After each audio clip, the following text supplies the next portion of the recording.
Welcome to 2024. I meant to do this by the end of 2023. I really did. But it's okay, we're in 2024 now, which is the perfect time to go back and talk about 2023. How is the audio at this point? I'm using desktop files, and I don't know how it sounds compared to my voice.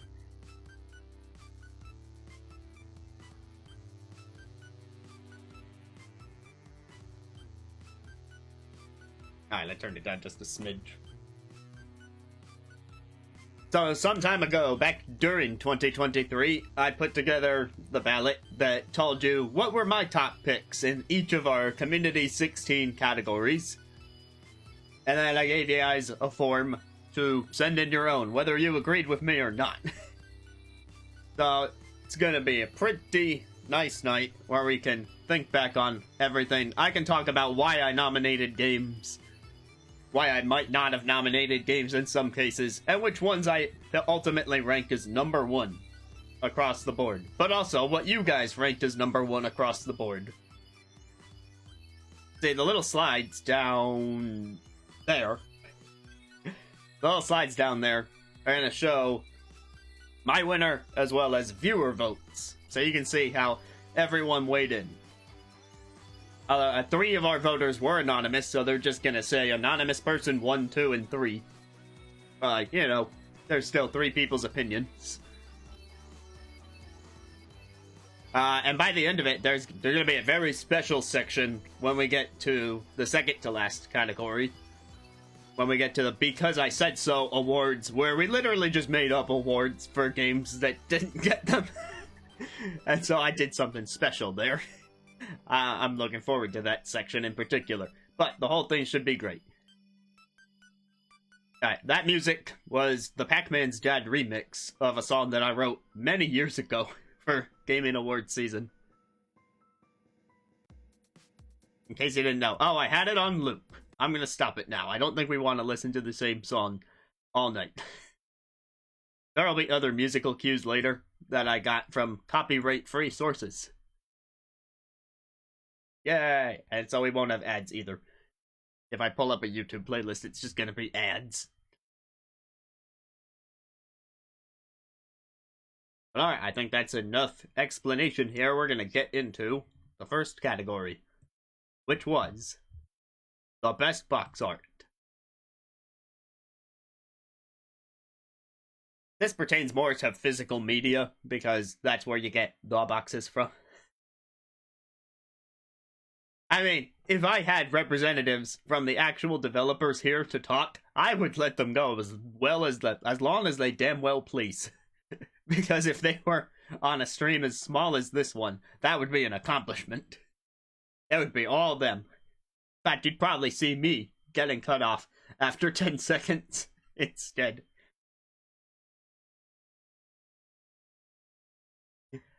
Yeah, these are the 6 games that I nominated for Best Box Art. And so, in other words, these were my top 6 favorite box arts of 2023. In no particular order, they were Hi-Fi Rush, Atelier Ryza 3, Fire Emblem Engage, Dordon, Eternites, and Bayonetta Origins. Now, of these games, there's a couple I didn't play. No, wait, sorry, okay, let me just go through one by one, because that was the plan from the get-go, right? So, Hi-Fi Rush. It is a game I played, but this is the one category where playing the game doesn't matter, because we're just going based on the appearance of the icon. Right, the game could be terrible and have great box art. Not that any of these games are terrible, although I guess I'd be a little iffy on Eternites. Regardless, Hi-Fi Rush. Hi-Fi Rush is on this list. It's got very dynamic art of the characters. It shows off the comic book style. Got the classic guitar smash happening. This isn't quite the full icon because I reduced it down to a square. But you get a nice look at the cityscape in the full version. Atelier Ryza 3 I thought was respectable. That is the one game on this list that I have absolutely no playtime with. So this is the only category where it shows up. I did briefly try Atelier Ryza 1 to see if it would be worth trying 3. But the game didn't quite stick with me. But that box art, though. The whole reason I tried it was because the trailer for 3 looked pretty darn good. Like, you had this vibrant looking world, and you could see these characters running around in it, and I had no idea how the game played, but it looked interesting enough. And so the box art shows that off, because you got these cliffs overlooking the body of water, and the characters are on said cliffs. So that was nice. With Fire Emblem Engage up here, I like the dynamics of like the orange and blue backgrounds. Yeah, it's mirroring what they're doing with the character's hair, and there's story reasons for that whole red and blue thing. You got the Ghost of Marth, you got the 2 dragons duking it out in the back. And everyone here is above the clouds, like the Somnial, which is like your hub world in the game. Let's see, a lot of the box art has a lot connected with the art direction of the game itself, because, you know, the box art is supposed to look like the game. So, with something like Dordogne, you get that same painterly style that is used during the short little romp through that game. I played that one. It wasn't bad. It was definitely on the alright tier. Like, I played it through Game Pass, so it was really no sweat off my back to give it a shot. If you have a Game Pass subscription, I can definitely recommend it. There's really no reason not to try it out at that point. You'll get more out of it if you're willing to take the time, stop, look around the world, and like use the photo features and stuff. There's a whole scrapbook mechanic. So if you're interested in like filling that out, then you'll get a lot more playtime. And it'd be more worth your while. Yeah, there are moments where the paint style just does wonders in the game. I forget, did I put this in best art direction?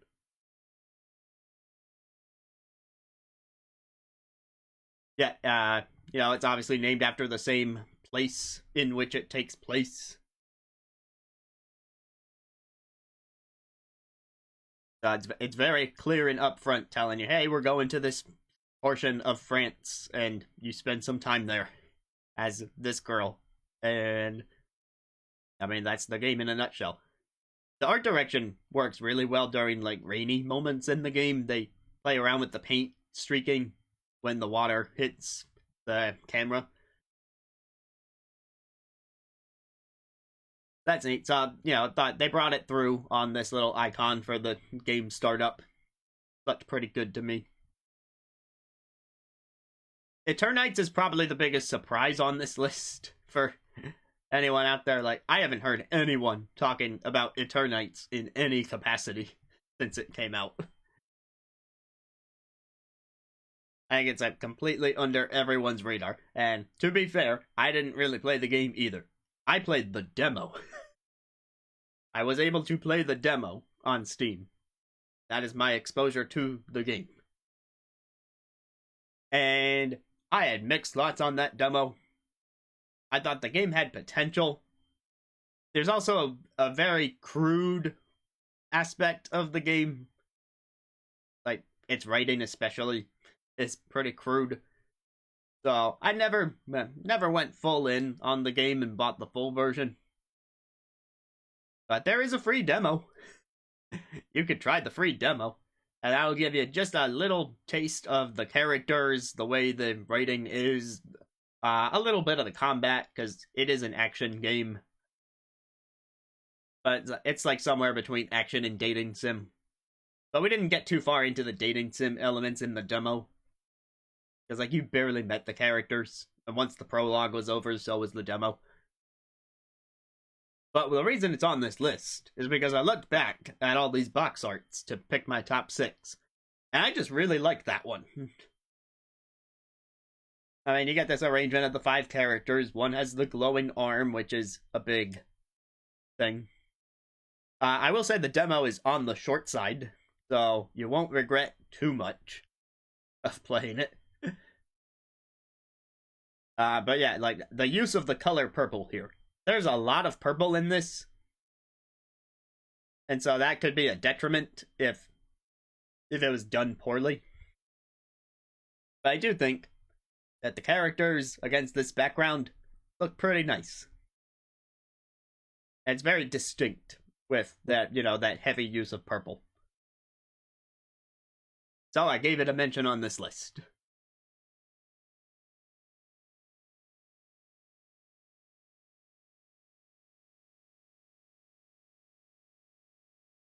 Yeah, I mean, purple is really nice when it's done right. And so finally in the bottom right there, we got Bayonetta Origins, Cereza and the Lost Demon. It is emulating the look of the game, which I'm not exactly sure what words I would use to describe that. Is watercolor the right word for Bayonetta?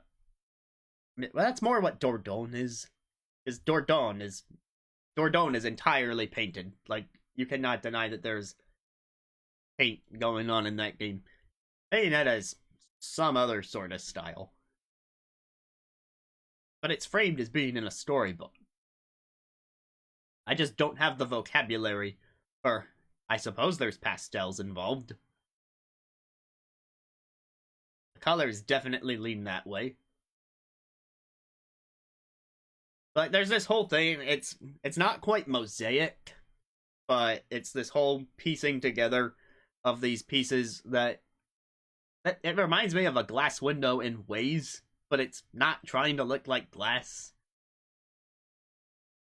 Regardless, I am not a visual artist. I've always been a performing artist. I don't have the terms to properly describe what Bayonetta is supposed to look like here, but it looks good. It's on this list because it looks good. You can see that the background especially, like the little lacing of white curves in there. It's a crystal effect. I think that's what I'm talking about.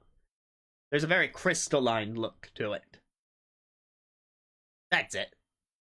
Yeah, that's the one I was looking for. Because there's all sorts of imagery like that in the game. Where you're like, oh, here's the special portal, and then it kind of shatters.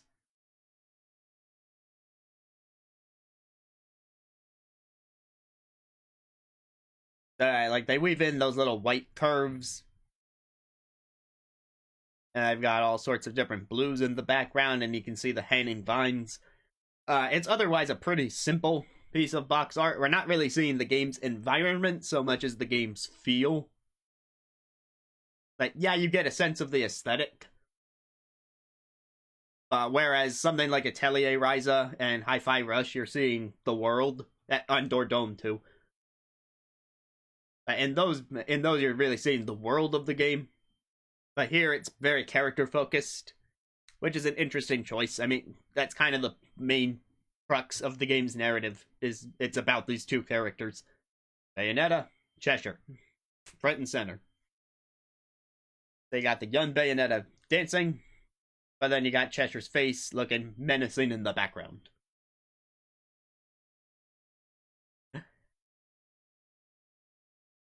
Yeah, so it was pretty good competition for box art this year. I can't really fault any of these box arts too much. Maybe some other box arts that I didn't put in my top 6. So I know you had mentioned Octopath Traveler 2 as an honorable mention on the form. So just to throw that one out there, it's a nice box, and it's a definite improvement over the first game. Which, I mean, the first game wasn't bad, and I appreciate that it actually makes the cut for the system icon instead of just being the words Octopath Traveler 2 on a black background, like the last couple Team Asano games. That's a whole thing. But the reason I didn't have it in my top 6 is because it was a bit hard to make out the characters sometimes. That style they choose has a lot of brush effects, and it looks good, like, as a whole. And when you get really up close to it, you can make out those finer details. But sometimes from a distance, it's not entirely clear what's happening in the scene to me. So that's what kept it out of this nomination for me.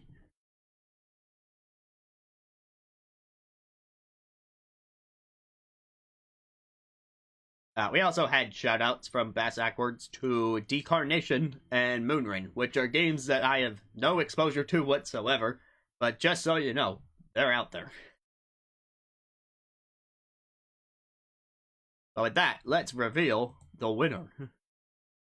Dun, dun, dun, dun, dun, dun, dun. Oh wait, this is where I need to do the thing. Let's see if this works. Give me 2 seconds.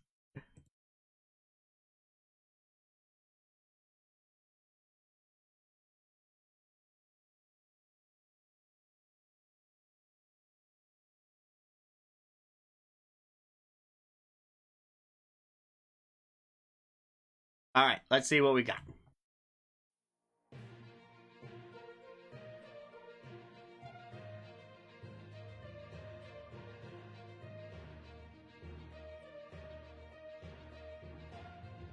Wait, it started at the beginning. I was trying to get the last 10 seconds. Okay, well, I'll just let the full version play for this one, and it'll be a massive build-up. This is a copyright-free song from the YouTube audio library, just to put that out there. I need to put that out there because I make music sometimes, and I don't want anyone falsely assuming that I made this.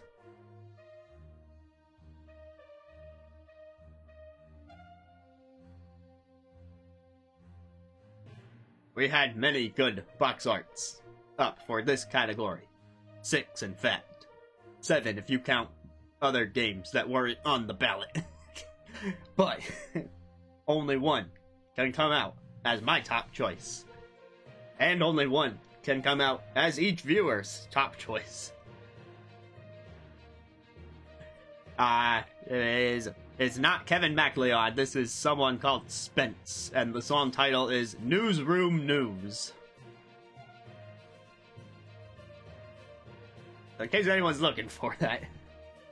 Alright, here's the part I actually meant to play.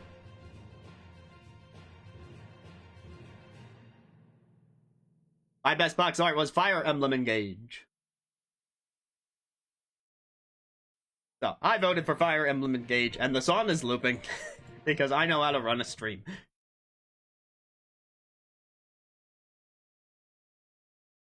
Where is that? Okay, keep that there for later. I voted for Fire Emblem Engage, but here's the screen that shows you the Asran Award officially goes to Fire Emblem Engage. That was my top box art because I couldn't get enough of this one from the moment I looked at it, with the dynamic characters in there and just the vibrant colors of, you know, having one dragon on the red background and the other dark dragon on the light background. It's a nice contrast. It sets up the conflict, and it works really well with the logo having the red to blue gradient as well. That was my favorite. Of the viewer votes, Jackamon agreed with me.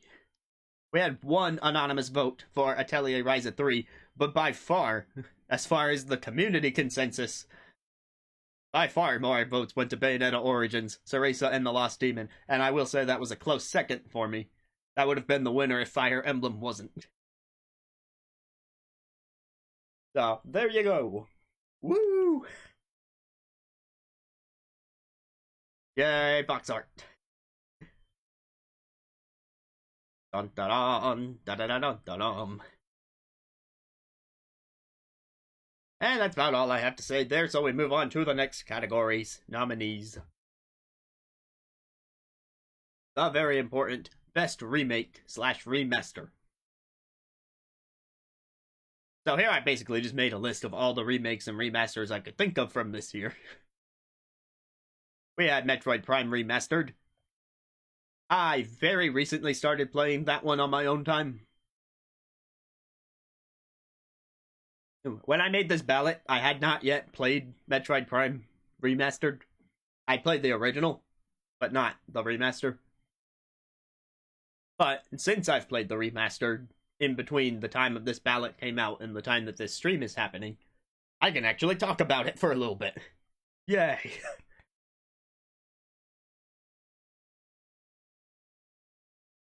So the game definitely had a big visual glow up.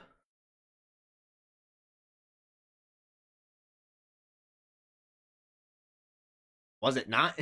Did I put a bad thing on the ballot?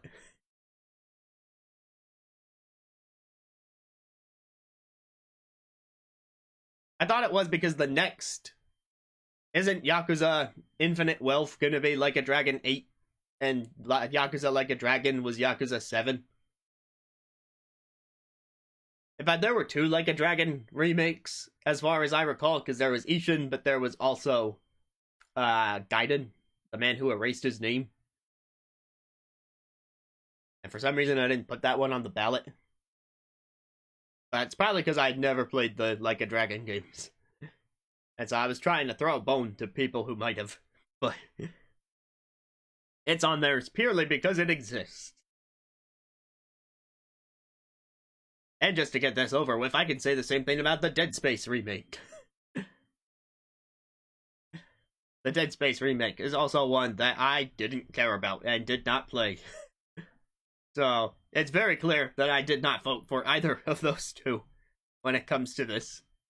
But they were on the ballot to show them some due respect, because I heard people say good things. Alright, so more recently I've started playing the Metroid Prime Remaster. It's a huge visual glow-up, as many people have pointed to. The main thing about it, though, is those control options. Like, I underestimated how much those control options would really change things. And I really don't play much in the way of FPS.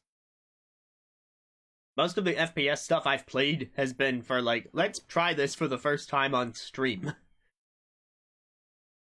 Like, during my first year of streaming, I played Portal. I think that was probably the first game that I played that was in first person. Ever. That's how little exposure I had to it. Eventually I played Stanley Parable. That's a first person, but it's not a shooter. We did the one-off stream of Half-Life not that long ago. It was in December of 2023. That's mild exposure to it. But Metroid Prime, the original that I played on Wii U in like 2022, that was really my first FPS exposure. And so I played that on the Wii U, right? So I was by default using the motion controls with the Wii Remote pointer, and I got through the game with it, and it was cool. But you boot up Metroid Prime Remastered, there's a bunch of control options. And you can have that gyro if you want it. There's an option for that. But what I've been playing with is the dual stick option. And I'm amazed at how natural it feels for me, who has barely played anything in the genre. Like, I thought the motion controls would be better for me because I grew up playing a bunch of the motion control Wii games. And so, like, you know, it should be more intuitive to just point and shoot, right? I never played a dual stick setup, but I tried it on the Metroid Prime Remaster, and it just feels right. So, yeah, shoutouts for that. That's my main talking point for Metroid Prime Remastered. Otherwise, it's Metroid Prime. It's the game you remember. Advance Wars 1+2 Reboot Camp. I did not play this either. I forgot. This is another game on this list that I did not play, but it came out.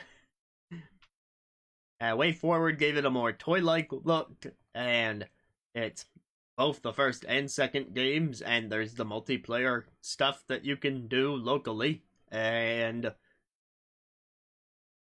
yeah, that's that.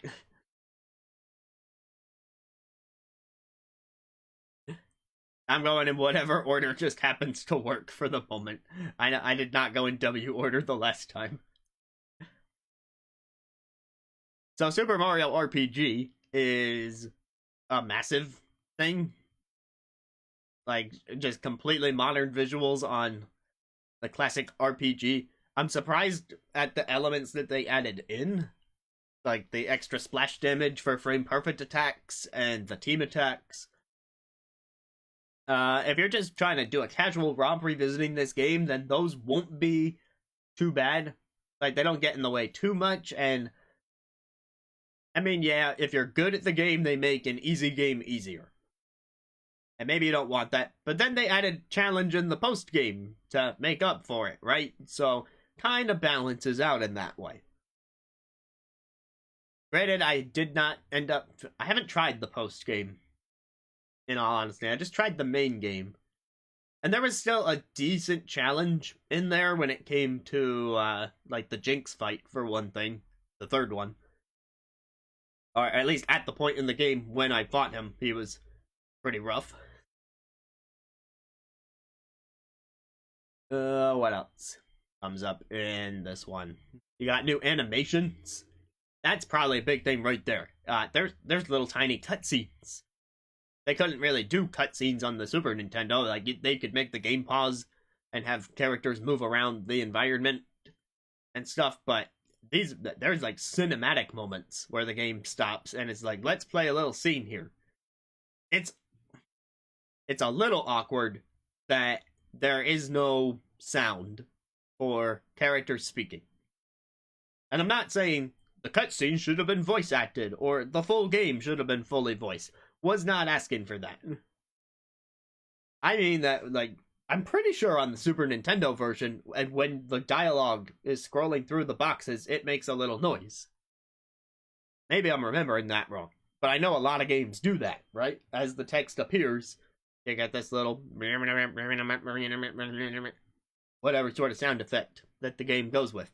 And there is none of that in Mario RPG. Switch version is just complete and total silence while people are talking. I mean, the background music is there, and that's another plus, is that you got the rearrangements from Yoko Shimomura. Absolutely great rearrangements in there. And so it's nice to listen to those, but it just felt weird when I would press the A button to advance the dialogue, that there wasn't some sort of confirmation sound effect, or there wasn't a scrolling sound effect. That's a nitpick in the grand scheme of things. Because otherwise the game works as intended. Kirby's Return to Dreamland Deluxe is a game that I covered extensively on this channel, and we looked for all the little differences between the two games. Big one is the new graphical style. It grew on me. I don't hate it. I was taken aback by it when I saw the reveal trailer, but I got used to it. And there are moments where it does look pretty darn good, especially in caves.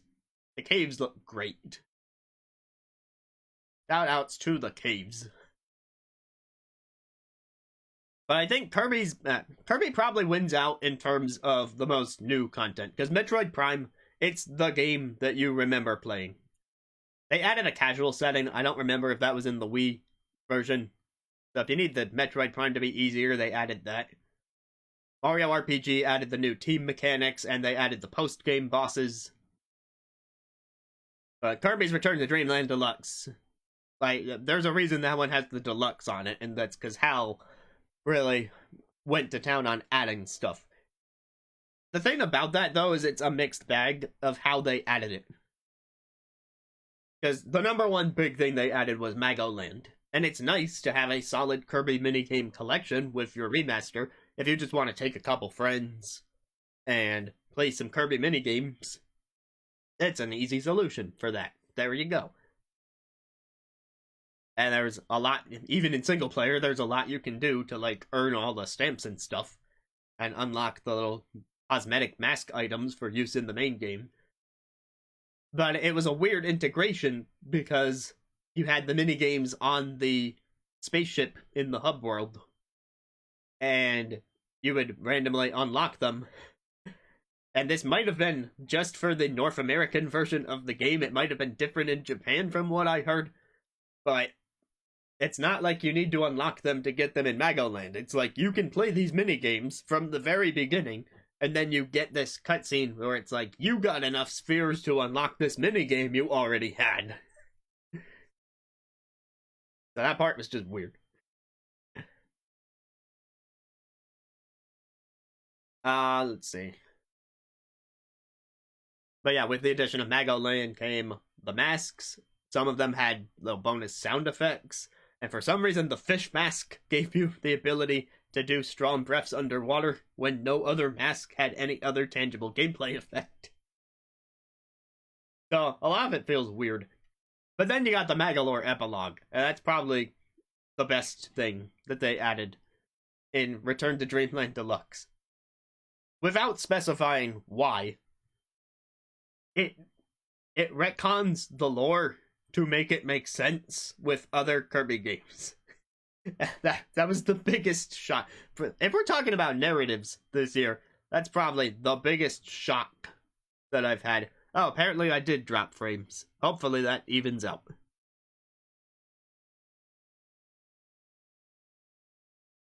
But yeah, the biggest shock was the very end of Magalore Epilogue and seeing what they decided to imply about Magalore. But I will leave that for you to either watch or play for yourself if you don't know. Anyway, the epilogue, it's not my favorite gameplay of all time. I like that you get the abilities to unlock and you can choose in what order to unlock them, although the game certainly steers you in directions when it comes to unlocking them by giving you the challenge rooms that are like, you need to have this at level 3 before you can play the challenge room. And then at that point I'm like, well fine, I'll just level that up to 3, play the challenge room, get more orbs, and then put that into other stuff. So maybe it's not exactly as freeing as one would think. I guess you could ignore the challenge rooms and just do what you want anyway. But that doesn't work for me because I wanted to play the challenge rooms. And then, of course, it's a combo system in that it's not... Like, I don't expect Magalore to play like Kirby. And like the combo thing was okay. It was definitely a lot easier when you unlock the rest of his abilities. But having that be the main focus wasn't it always the most exciting. Did I miss anything about Kirby's Return to Dreamland? I got Magoland and the epilogue, and the graphics and the masks. Otherwise, there was also Resident Evil 4. That's another one that I did not play. And when I said I did not play Resident Evil 4, I mean I've never played a Resident Evil game, ever. Not the original 4 and not the remake. But people like it. Another one that I know people like. So yeah, of this list, I played 3 of them. I played less than half of the nominees on this list. So you know that my top pick is either going to be Metroid, Mario, or Kirby. Because those are the 3 that I've played. As for the other ones, thanks for being here. Maybe you'll get some viewer votes. We will find out.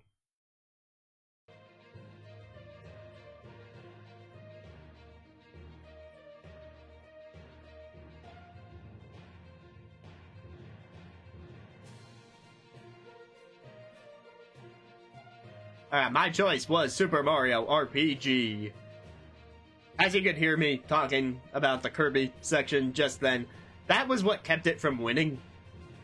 I was very close to saying that Kirby's Return to Dreamland Deluxe was the best remake master of the year. I was very close on that. But the more I thought about it, the more I thought that Mario RPG's new additions don't conflict with the original game nearly as much as Kirby's did with its original game.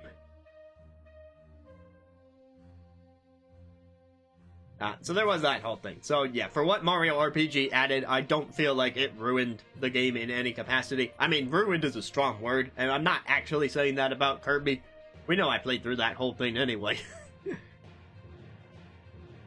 As for viewer votes, Jackamon and Bass Ackwards agreed with me. We had 1 anonymous vote for Advance Wars 1+2 Reboot Camp, 1 for Like a Dragon Ishin, and 1, along with Jesse Evil, for Resident Evil 4. And that's that category. My god, I gotta stop. I gotta take that song off loop.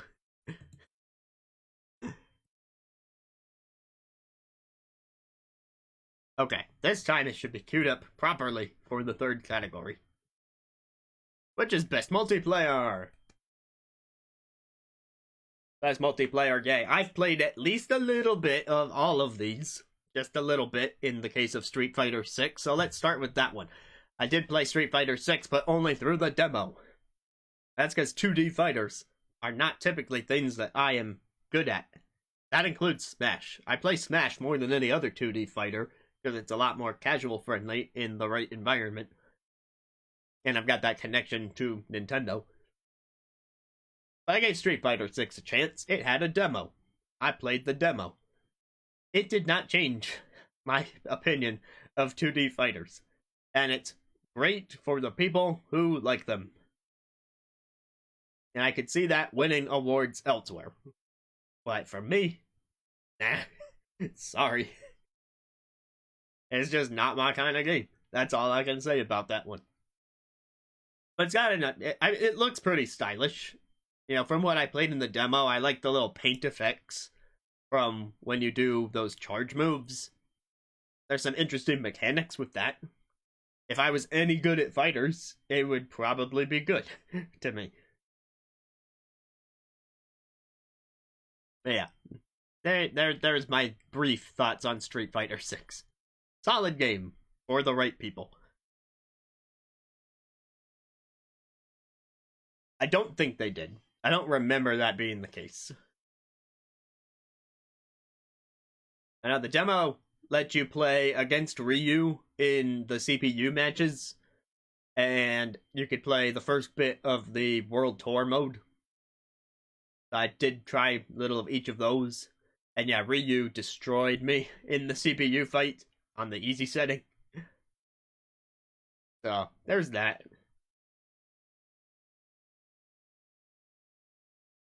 I'll move across the top this time, because I have no control whatsoever. WarioWare Move It. It is a game that came out this year, and it's pretty great. Speaking from the single-player standpoint, it's exactly what you want out of WarioWare if you enjoyed Smooth Moves on the Wii. And I did enjoy Smooth Moves on the Wii, and so WarioWare Move It was very fun. I had a great time with the game. It expanded on what Smooth Moves did in new and interesting ways, so it felt like a proper sequel to that game. It wasn't redundant with that previous game, because you could only do so much with the Wii Remote. And they did a tiny bit with the nunchuck for Orbulon in Smooth Moves. But that was it. Here you got the two Joy-Con the whole time, and so everything feels fresh. Right, a lot of the poses are completely different. Some resemble ones from Smooth Moves, but you can still do new things with them, because the Joy-Con are not connected, so those games where you have to drop controllers, you can do them individually if you're wearing the wrist strap. One has the IR camera, and there is an entire pose dedicated to pointing the IR camera at your other hand. Those are fun. Here is a spoiler for a mini game in WarioWare Move It. If you don't want this micro game spoiled, then skip ahead, let's say 1 minute, just to be safe. One of the micro games that uses the IR camera is based on Fire Emblem Engage, and you have to move your hand to where the ring is going to fall on your finger. That was funny. But yeah, if you embrace the silliness, WarioWare is fun. As for multiplayer, it doesn't feel as fleshed out as other WarioWare games. I'd say some of the earliest WarioWares are still the best in a multiplayer sense. A lot of the multiplayer in Move It requires that, you play the game the way that they tell you to, and the game doesn't have a way to verify that you're actually doing the thing it wants you to do. Like in one example, they say, have one player stand next to the TV so they can't see it. and have the other player. No, hold on, let me start. The player standing next to the TV cannot see it, and they have the controllers. The second player does not have the controllers, looks at the TV, and is supposed to show the other player what to do in like a mirror sort of way. And so they're trying to make it so like, haha, look, this person has to do the pose and you have to copy them. But like, how would you monitor that? You wouldn't. You could just play that by yourself in front of the TV, and then it's just playing the single player. And there's a couple multiplayer minigames, but one of them controls incredibly awkwardly, and there's not very many others beyond that one. So I would say I prefer the multiplayer and get it together. Not just because you can play that one in all co-op, but because the actual competitive modes in that one are a lot closer to what the early WarioWares did. I guess this is my way of saying I did not pick WarioWare for my top choice in this category. There's still 3 more to talk about, though. So I'll try and keep some semblance of surprise. Baldur's Gate 3. It's D&D. If you know how multiplayer goes with D&D, you know that like you can explore the world together, your decisions will impact the other players in your party. So if you like that style of gaming, then Baldur's Gate 3 has a decent multiplayer experience to offer you. And now let's move down to Disney Illusion Island. This one was built around 4-player co-op. You can play the game single player, you can play with less than 4 people. It functions totally fine in that regard. But they really thought through the co-op features on this one because, you know, it was made for families. So there's entire mechanics that only exist in the multiplayer. And they're very cute. Like, let's say one person is having trouble making a jump that another player has already made. The player on the top platform can lower a rope. And so the lower player can just climb up that rope instead of having to make the jump. Or one player is getting hit a lot and is low on health. They can be hugged by the other players to restore health.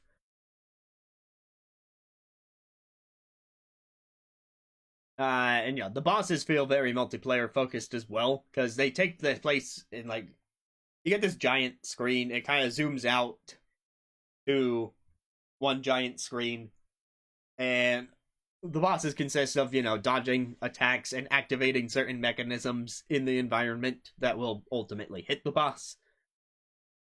Like, you get the ability to swim, and now you gotta swim through a bunch of stuff and hit switches in the water. So in multiplayer, those bosses would be very different because you'd be splitting up that role. When I played in single player, I just had to like go around the entire map and do everything. But in multiplayer, you could branch off, and you'd probably be able to beat the bosses much faster. So yeah, there's some solid stuff in Disney Illusion Island. And plus, if you play with 4 people, you get Mickey, Minnie, Donald, and Goofy, so you don't have to miss out on any of those characters.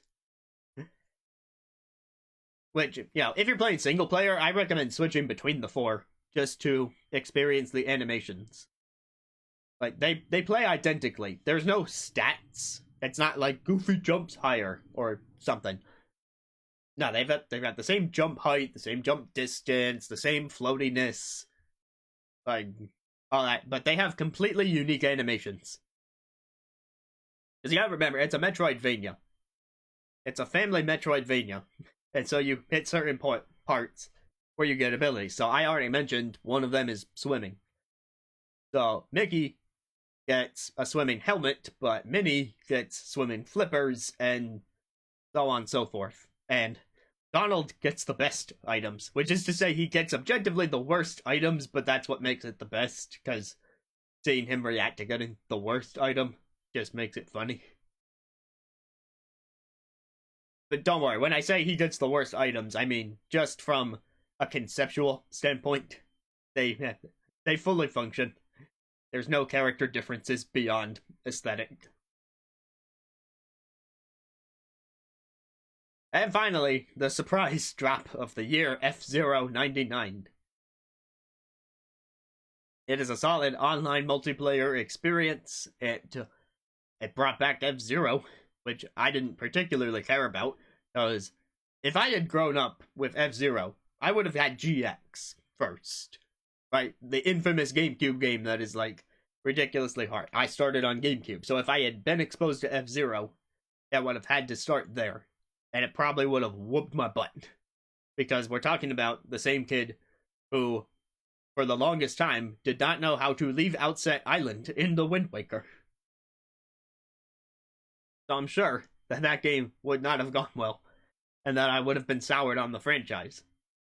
So actually, my first experience with F-Zero was the SNES game when it was released on the SNES Classic. And I tried it out, and I thought, hey, this isn't half bad. That was a much better first experience, I think.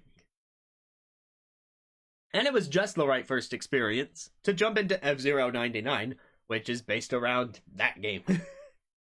The original, baby. But it works in some of the modern mechanics, like how your boost meter is also your health meter, so if you boost too much, you will ultimately hit something and crash out of the race entirely, instead of being able to finish. They added the spark mechanic, where hitting other players makes them drop sparks. And if you collect those, you can take shortcuts through the Skyway. They've actually had a few updates to the game this year. Well, in 2023. We haven't seen about 2024 yet, but they've added some new tracks and some new Grand Prix modes. Those are pretty fun. And those are the multiplayer games that I know about.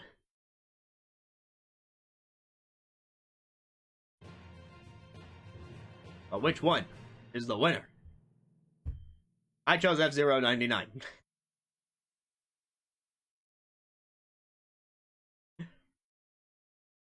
I chose F-Zero 99 because, realistically speaking, this is the only game that I played in multiplayer of all the nominees. I respect Baldur's Gate. We had one anonymous vote for that. I respect Baldur's Gate. I played that game single player, but I never had a party to try it in multiplayer, so I can't really speak to it. And then Disney Illusion Island, I would have liked to try that one in multiplayer. I thought I was going to do that with my mom, for example, but we both just played the game on our own.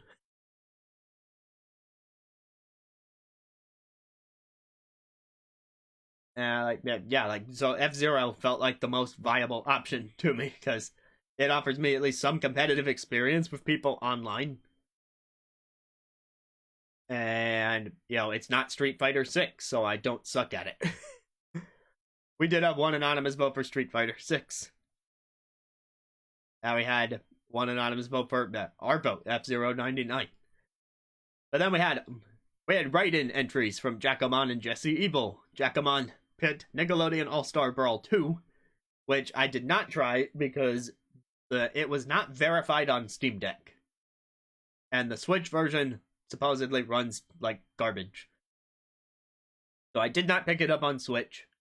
And I didn't know if it was safe to pick it up on Steam, because all I've got is the deck. And since it wasn't verified on deck, I didn't want to mess with that. Would have been a regrettable purchase. Maybe that one would have been worth considering if I had played it. I do hear it's a notable improvement from the original. There's that. And Jesse Evil had the Texas Chainsaw Massacre. Because, that's just Jesse's genre. Let's be fair.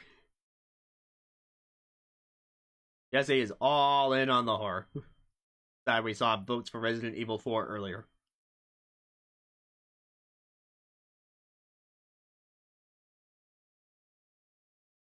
Alright, this should be a much quicker category to talk about, because I've done an entire video on this. Or on the best overall soundtrack, and this one is a very important category to me, as someone who listens to music and makes music. And so here are the 6 games that I thought had the most solid soundtracks from start to finish. Other games may have had like really good songs, and we'll get to those in the next category. But this is about consistency. So up there you got Hi-Fi Rush. It's an adrenaline-fueled rock soundtrack, and I put a couple of those tracks on my top 50 countdown. And that's why I'm not going to talk about this one as much. So I have a top 50 countdown with the best 50 songs from 2023 games. And so, you can probably tell that the more a game showed up in that countdown, the more highly I thought of its soundtrack. So, Hi-Fi Rush showed up a couple of times. Octopath Traveler 2 showed up. Xenoblade Chronicles 3 Future Redeemed showed up. Sea of Stars certainly showed up. And now, let me take a moment just to mention my surprise soundtrack of the year, and that is the Cosmic Wheel Sisterhood. The last couple years, there's been a soundtrack that I'm like, wait a minute, this is one of the best soundtracks of the year. And it took me by complete surprise, because it falls outside my usual wheelhouse. Last year, that was Stray. In 2022, you can see me mention Stray as like one of the top 5 soundtracks of that year. And I was like, what is that even doing there? When do I listen to like lo-fi, relaxing type stuff? And that's kind of what Cosmic Wheel does as well. You're just kind of adrift in space, and the soundtrack by Fingerspit uses a lot of ambience. But the reason it ended up in this top 6 here is because I noticed there would be stretches where I might need to walk away from the game to use the bathroom or grab a drink or something of that nature before I went back to it. And I would just leave the game running. I didn't hit the home button. I didn't hit the pause button. It's just, let me leave it here. It's not going anywhere because it's a dialogue-heavy game and you just kind of read through stuff, so there's no harm in letting it sit for a few minutes. And so then I'd come back and I'd be like, wait a minute, the soundtrack is doing things. And I'm like, I can appreciate how this is making me relax. And like, I don't mind leaving this on as background noise for extended periods of time. And there's definitely some more energetic tracks in that soundtrack as well. And you can hear a couple of them in the top 50 countdown. But for the most part, it just does ambience really well, so it gets a mention here. And now here is a game where the soundtrack is one that more people need to talk about, and that's Thirsty Suitors. To refresh your memory, Thirsty Suitors was an indie game that came out, and people would call it a gender-bent Scott Pilgrim. It's not exactly that. It is a weird conglomeration of many things. So, first off, you got skateboarding. A la, Bomb Rush Cyberpunk was a thing that happened this year, so, think in terms of Jet Set Radio or Tony Hawk, you just have the ability to skate around the overworld, and there's an entire section of said overworld where you can go just to do skating challenges and rack up combo points and do tricks and stuff. What I will say is I'm grateful that that section is mostly optional. You have to be able to do the basics to get through the game. But at a certain point, they're just like, these challenges are here if you want them. And so I didn't do as much of the skating as I could have. But it's there. And then it's also an RPG. Because it's got turn-based battles. I didn't play Scott Pilgrim, but I don't think the battles were turn-based. Please correct me if I'm wrong. It's a big glaring omission from my backlog. Like, the original Scott Pilgrim, I thought that was a beat-em-up. That is my peripheral vision around pop culture.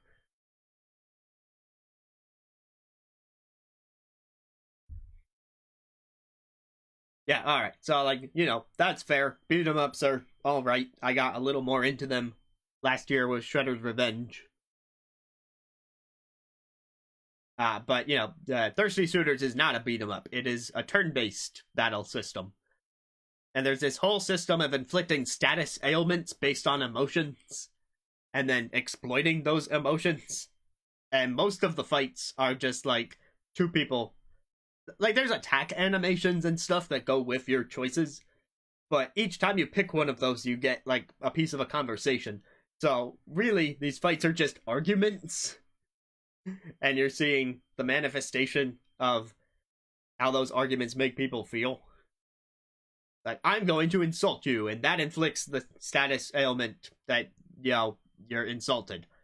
I made that one up. That's not a real one in the game, but there's like 6 different statuses like that. And then you have action commands. So when you're trying to exploit those emotions, like, you get someone angry, and so this particular attack does extra damage to people who are angry. And yeah, there's not a ton of strategy in, like, what should I choose? Because everyone is weak to certain emotions, and you have to find those and then do the attacks that will do extra damage. But it's okay that there's not much strategy on account of there's action commands. You still have to pull off the move. Like timing the button presses, or doing the stick thing. Like turning it. Doing the stick thing. I know how to talk. And it's also a cooking game. Did I mention it's a cooking game? When you're not skating or beating people up in a turn-based battle, you're cooking. And it's got a unique cooking system because it has the same action commands as the fights, and you have to pull off those action commands to successfully complete a step of cooking. But you're also trying to earn your parents' approval. And so there's this risk-reward system where you can, like, try and do an extra hard action command, and if you pull it off, you'll get more approval, but you're at a greater risk of failing because it's harder. And there's random chance, where you can spin the wheel, and a random thing will happen, like you gain 2 extra approval, or your next move will be 1.5 times hotter. And if you fill your heat meter, you can call upon your ancestral powers to do a super cooking move that will gain a lot of approval. It's a whole thing. Like, the game is ridiculous and I love it. Absolutely love the game. And the soundtrack just contributes so much to it. As I mentioned in my top 50 video, it's also a weird mishmash. So, what does this skating, cooking game, Scott Pilgrim-inspired turn-based battler need for its soundtrack? It needs traditional Indian music, mixed with hip-hop, mixed with pop, mixed with rock, mixed with whatever you can think of. So there's some really good songs in there. And I just wanted to say that. I was talking about the soundtrack, wasn't I? That whole time. Obviously. Xenoblade 3, come on, Xenoblade has pedigree. Future Redeemed has a better soundtrack than the base game. And it's a smaller soundtrack than the base game, but the quality of stuff on that small soundtrack is better to me than the base game. It at least suits my personal tastes better. There's more energy in it. Base game Xenoblade 3 had a lot of quiet tracks. It's good to have some of those, but it felt like it was vastly more compared to the number of quiet tracks in Xenoblade 1 and 2.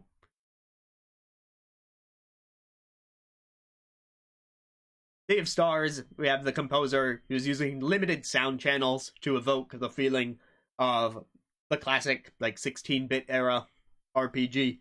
It was a deliberate choice. Like, this game released on modern systems, you could use a full orchestra if you wanted to. That's something that Octopath Traveler 2 does, like its predecessor. But they decided, nah, let's limit the number of instruments. Let's really focus on a melody-driven soundtrack, and let's make pop what we can. You know, not limiting yourself too much, because you want it to sound sleek and modern. But less is more when you're trying to evoke a certain feeling of the past. And working within creative limitations can often lead to great results. Last thing I'll mention before I reveal my winner, Hi-Fi Rush. Hi-Fi Rush is interesting because, on the one hand, it's a licensed soundtrack. It's not a licensed soundtrack for the most part. If it was entirely licensed, I don't think I would have nominated it. But they do make some choices to use licensed music. Like there's one platforming level that uses a licensed song for the most part. It's for the most part those are relegated to the bosses. But they went the extra mile. Good luck with that game. Well, I'll say first off, they made good choices for licensed music. Like they had to pick songs that would fit the boss fight, or they had to design the boss fight around the licensed track that they picked. It was all very much in sync. I can see why they recommend using that soundtrack, but they went the extra mile. And for each licensed song, they made a sound-alike. They wrote an original song that sounds vaguely similar to the original. Obviously, they're not going to go plagiarizing the song and make their own exact replica of the song that should replace it. But to make sure that people could stream the game or make videos of the game, they gave you an alternate soundtrack for the parts that had licensed music. And they didn't have to do that, but it was sure nice of them that they did. And I'm sure that helped the game get good word of mouth. Because then more people could play it and show off how stylish of a game it is and get other people to play it. In the Discord, I showed that they did a really funny thing with the track titles on the sound-alike tracks. Or at least one of them. One of the licensed songs is Free Radicals. And so they named the license, they named the sound-alike. What was it? Free Radicals is the song. And then their version is Captive Normals. What's the opposite of free? Captive. What's the opposite of radical? Normal.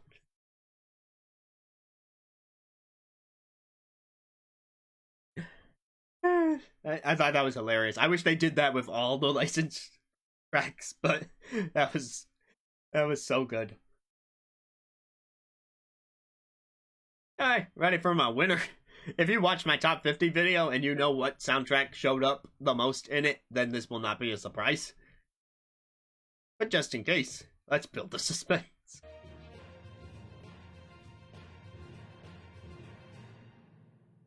Octopath Traveler 2. I chose Octopath Traveler 2. I'm sorry, it takes what the first game did and it's even better. It was a tough year. This was a really good year for music. I respect all 6 of those soundtracks to such big degrees. But it's hard to beat Octopath Traveler 2. So many songs stand out for different reasons. You got the city theme, you got Agnia's theme, you have the battle themes, you got the character themes. Yeah, the overworld themes. Yeah, I mean, like, the soundtrack just doesn't miss. For the most, I struggle to think of a dud song on the Octopath 2 soundtrack. That's why I played a couple of them on the channel for piano covers. And, like, you know that my top soundtrack, or my top song at any rate, is going to be one that I covered on the channel, because it means I liked the song enough to learn it. And so Octopath had a couple of those.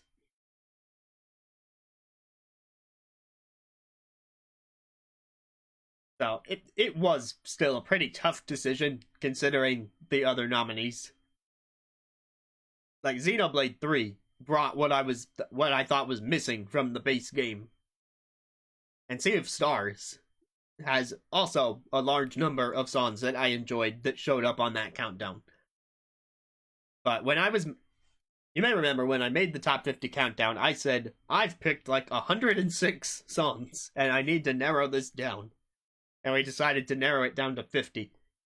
And then I narrowed it down to like 90, and then to like 60.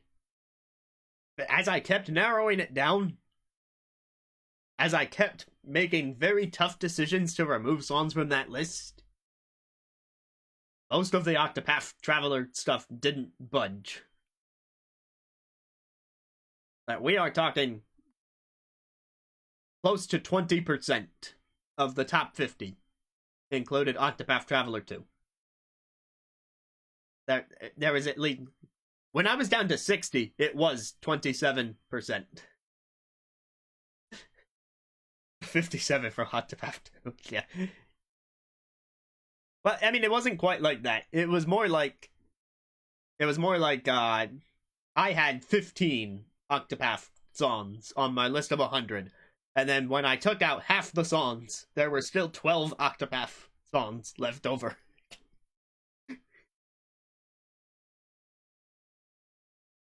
It was just that hard to cut stuff. I cut a couple of things from Octopath Traveler 2 in the final list. But not as much as I did from other games. There were some games that could have shown up on that list that I had to cut out altogether before I cut anything from Octopath Traveler 2. That's sad. Like, there was a brief period of time where I considered a track from Sonic's mobile release at the end of 2023, Sonic Dream Team.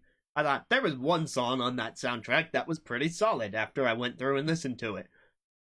And so it would have been on the lower end of the list, but it got cut.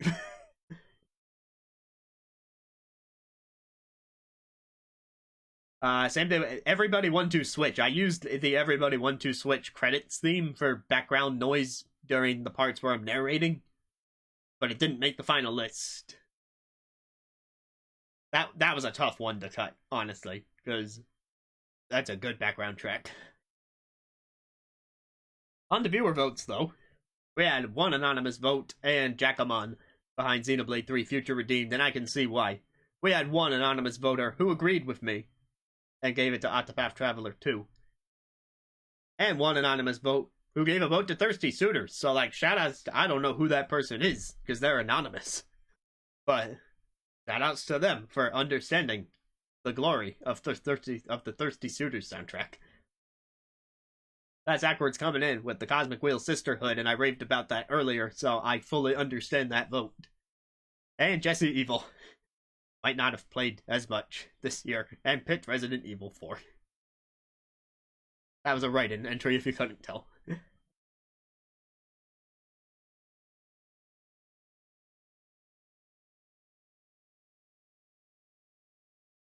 Alright, best song. I made a top 50 countdown. There was a number one song on it. If you watch the video, you will know what the number one song is already, and you will know why I ranked it as number one, and you'll also know the 49 runners-up in order from 1 to 50. Well, I mean, from 50 to 1. So, some of the songs in that countdown came from these games: Xenoblade 3 Future Redeemed, Sonic Superstars, Pokemon Scarlet and Violet's DLC, Sea of Stars, Fire Emblem Engage, Splatoon 3 because it got updated with new music, Octopath 2, Stray Gods, the role-playing musical, and Persona 5 Tactica. Whew. What I could do is talk a bit about why some of these soundtracks didn't make it to Best Overall Soundtrack. Sonic Superstars has some good songs. It's on the Best Song nominee list, and it was definitely in the top 50 countdown. But when it misses, it kind of misses. The big thing is the mixing on some of the tracks. Like, some of them are compositionally sound, but they just have terrible mixing, where, yeah, it doesn't sound great together. But then there's also some songs on there that are like, the composition is nothing. I did a remix of the boss theme as we entered 2024. That is available now. And I made it longer. I added parts. I had to write new parts to make it a 3-minute mix, because the original is like 20 seconds. And it's like, here's 10 seconds with the melody, and then here's another 10 seconds where we just take that melody and move the notes up 1/2 step. Like, when I was recreating the melody on my software, I would write out the melody for the first half, and literally all I had to do was drag the entire melody up 1 space to get the second half. It sounded exactly the same. Like, like what is that? But the songs that are good are good. Like, real good. Splatoon 3 obviously didn't get nominated for whole soundtrack because it's a 2022 game. So, you could nominate the new music, but the full soundtrack came out last year. Well, most of it did. I mean, I guess you could make an argument that Pokemon Scarlet and Violet had a new soundtrack for the DLC. There was a fair amount of new music added for the new areas. I guess that one's on the table, but the instrumentation's not as fun to me as far as the whole soundtrack goes. Persona 5 Tactica's on this list because there's like one or two really good songs in there, especially in the paid DLC. But for the most part, it's the most disappointing Persona 5 soundtrack. Persona 5 original soundtrack, pretty solid. Persona 5 Royal soundtrack is the same solid soundtrack, but with some extra songs that are pretty darn good. Persona 5 Strikers soundtrack, peak. Absolute peak Persona 5 soundtrack is the Strikers game. You know, the direct canon sequel to the first game that's in Muso style. Yeah. That's the best Persona 5 soundtrack. Persona 5 Tactica drops the ball. I think they were trying to make it less distracting because it's a tactics game, and you're like, well, the player has to, like, stop, look around the map, and think through their moves. Right? But then in the process, they took out most of the Persona 5 quality from it. It's very monotone, including the vocal tracks. With again, a couple exceptions that put it on the best song nominee list. But as far as the whole soundtrack goes, it was a letdown. And the last newcomer on this list is Stray Gods, the role-playing musical. You would expect good songs in a game where the entire objective is to be a musical. And yes, it is on the best song nominee list because it's got good songs. There are plenty of cases where the game shows up in my top 50 because it succeeds at its mission to write a compelling musical. And you have acclaimed composer Austin Wintory leading the charge on Stray Gods, with a bunch of help from, of course, the voice actors doing the singing work and some other composers who helped out. But, you know, for one, you gotta be into the genre. And, like, I am no stranger to musical theater. Like, I study performing arts. I do respect musical theater. And so that's why I wanted to check the game out. And a lot of the voice actors were really well chosen. Got good singing voices on them. For best soundtrack... Yeah, well, the thing is, I think there's a couple cases where the game does a really good job. Those tracks stand out to me as potential best songs, and they made my top 50 list. But the rest of it doesn't 100% succeed. I feel like this game needed to be near flawless in the music to make up for the fact that it's not much of a game. If you are playing this game, then you are in it for the musical numbers, the grand theatrics of it, and the fact that it's a branching story. During each of the musical numbers, there are moments where there is a timer on screen, and you need to pick one of 3 options, and that determines how the song will progress. And so in that moment, the song needs to be ready to shift genres, potentially, because one choice will be a jazz number, one choice will be more of a rock number, and then the third choice will be more of a slow ballad number. And there's like a whole color coding system to this, and that's why if you look up the soundtrack release, there are 4 versions of the soundtrack. There is the red for all the rock numbers, the blue for the jazz, the green for the slow ballads, and then there's the Pantheon edition, which is like a mix of the 3. So it's not really a 4th version so much as mixing and matching a bit more. And when you're playing the game, you're not locked into one color. That you can have one song, like a 7-minute song, and there might be like 3 different branches in that song, and you could pick a different color for each of them. And yeah, there was a lot of effort that went into that. The songs need to be able to flow regardless of player choice. And it's one that I respect more than I enjoy. There are tracks I thoroughly enjoyed, but there's some parts where, even though the voice actors mostly do a good job of singing, there's some parts where I'm like, that doesn't sound quite right coming from the singer's voice. Or there's other parts where I'm like, this song's kinda boring right now. And some of the songs also have very long dialogue stints where the music kind of stops. And so at that point, it's not exactly something you would throw on and casually listen to. You're like, it's fine if you're playing the game and you're invested in the story and you want to hear what the characters have to say, but if the music is gonna completely stop, that's not as great of a listening experience. And I get having to do that sometimes, but it goes on for like over a minute in some cases. So I give the game a shout out. It is cool. It's trying really hard to meet very lofty goals that it's set for itself, but those goals are incredibly lofty, and I feel like they're a bit short of reaching them in many cases. But it's only because those expectations are massive.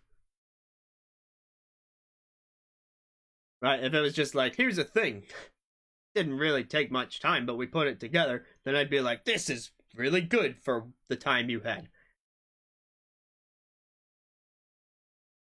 Yeah, I don't know. Also, fair warning, it's like a visual novel style. You're gonna see the entire game play out in still images, no real animations or whatnot. So you gotta be willing to have that concession if you're gonna play the game.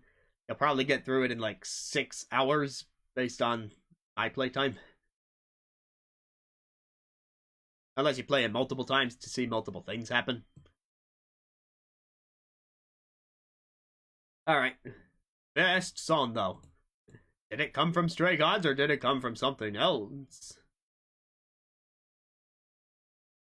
Answer is...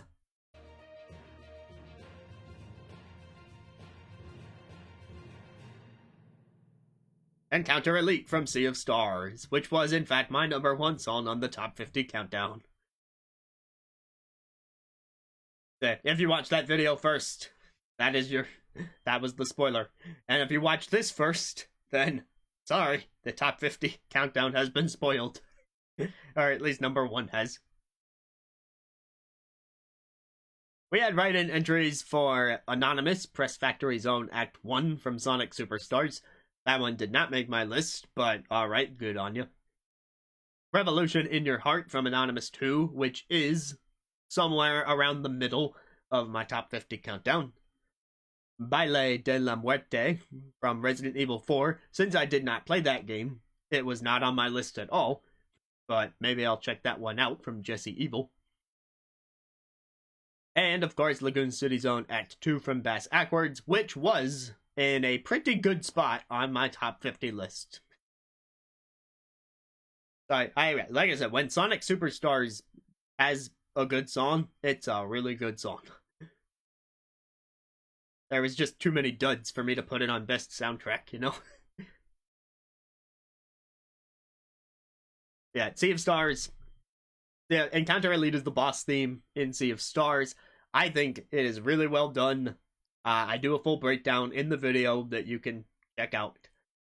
And it is one of the songs that I bothered to learn to cover on the channel, so yeah, that did qualify it for top song alongside any of the Octopath songs for that matter, but I decided this one barely won out. And technically this one barely won out against a Xenoblade 3 Future Redeemed song, but that's semantics.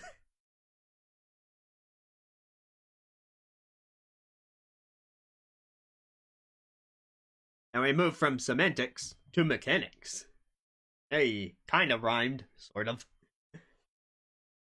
The nominees for Best Mechanic were Mario Wonder, Cocoon, Pikmin 4, Sea of Stars, Persona 5 Tactica, and Zelda Tears of the Kingdom. So I'm going to go through these and pick out a mechanic or two that I think stood out. Because I didn't tell you on the ballot which mechanics I liked in these games. I just said that these were 6 games with good mechanics. Winning. Alright, so in Super Mario Brothers Wonder, you had some mechanics. One big mechanic was actually the online multiplayer and how ghosts would function. And so, like, if you're in a lobby together, I am currently working on a multiplayer run with a group of friends on my own time, which we streamed a tiny bit on this channel so that people could keep up with what was happening in the game, and then fell back into our own time. But yeah, that multiplayer run has revealed that the multiplayer mechanics are actually good in a 2D Mario for once. And so if one of us is having trouble on a level, you got the ghosting ability where you can meet up with someone who's still alive and not lose a life. Or you can place those standees in the tricky locations.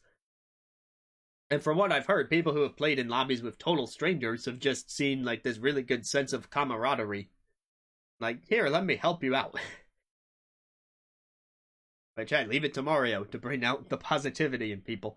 But no, the main reason I nominated it for mechanic was not that. It was actually because of the Wonder Flower.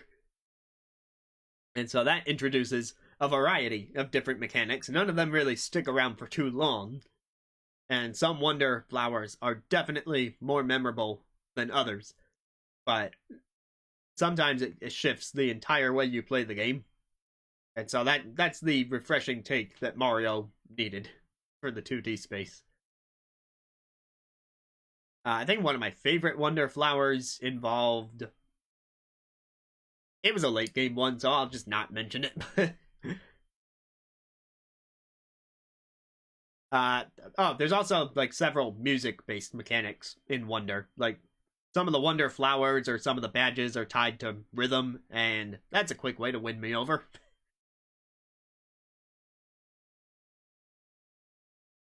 Ba-ding.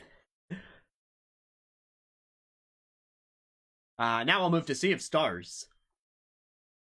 Sea of Stars is such a tight game in terms of mechanics. It really comes down to the battle system. When I talk about that, the battles are such tight productions. It is absolutely wonderful to see. So everything in those battles feeds into each other in a meaningful way. And the developers really wanted you to make use of your character's special abilities. The types of abilities that you would spend magic points on in other games. Because you know how it goes in RPGs where you're like, oh, I can just take this guy out with regular attacks and conserve my magic, and I just need to save the spells for the boss enemies, right? This game is like, no, don't do that. You are encouraged to use your MP attacks on even the most regular of enemies. And the way they do that is pretty simple. When you do a regular attack, you get MP back.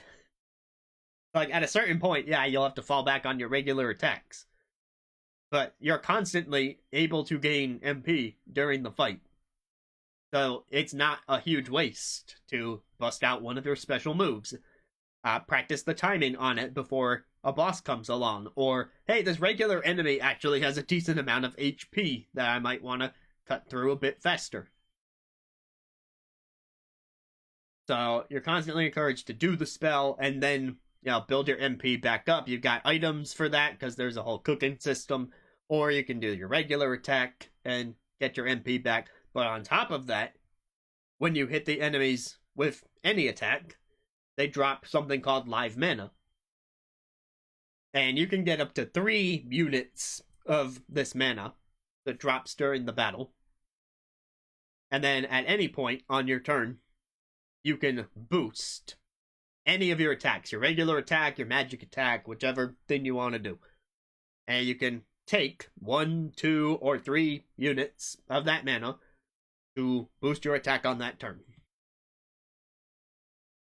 And so that's another thing that you want to be doing regularly, because after they drop 3 units of mana, they're not going to drop anymore until you use some of it up. Like, the battlefield can only hold so much. And so you still get that little bit of choice. Do you want to do the little boost on each of your character's attack with 1 unit, or do you just want to bust out all 3 units on 1 big attack? Kind of depends on the situation. And, you might think, oh, of course I would just use the big boost every time. But the little boost can be helpful for one big reason, and that's because the boost not only strengthens your attack, but it gives it an elemental affinity. Like, you could do a regular attack that has the property of a magic attack, and you might want that because the enemies have weaknesses, and that way you could hit a physical weakness and a magic weakness at the same time. If you can break all their weaknesses, then they're super susceptible, and they miss the opportunity to do one of their big attacks, so you spare your party from a lot of damage. As I said, everything is so tightly knit together for the battle system in this game, and that is huge marks from me. That's why Sea of Stars is on this best mechanic list. Let's do an S-curve this time. And go to Persona 5 Tactica. If you played Persona 5, there are certain mechanics that show up in the RPG battles. And what Persona 5 Tactica does is it just adopts all those mechanics into the tactics gameplay. So one thing is the one more.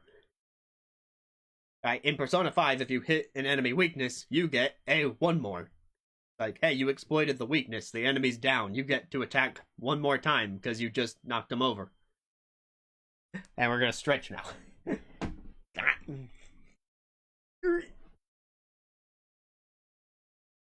Since I'm talking about Persona 5 Tactica, let's wave the flag of revolution. I don't know why the flag of revolution is orange. But we're gonna wave it. Stretch your flag. Don't take that out of context. Whee! The flag is the arm. Let's be clear on that. Whee! The other one.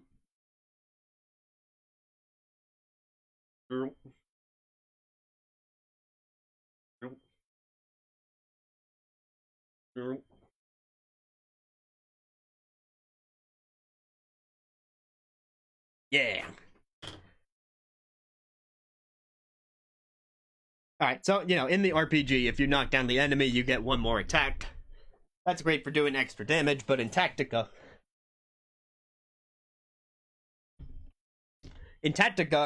that means that, hey, if you hit this enemy and get a one more, you actually get to do an entire extra turn. So because we're in a tactics game, that means you get to move again. Like, your movement range completely resets, so there's entire challenges in the game, like bonus missions, where it's like, essentially, it turns into a puzzle. Right, you need to figure out how to get enough one-mores to beat the battle in one turn.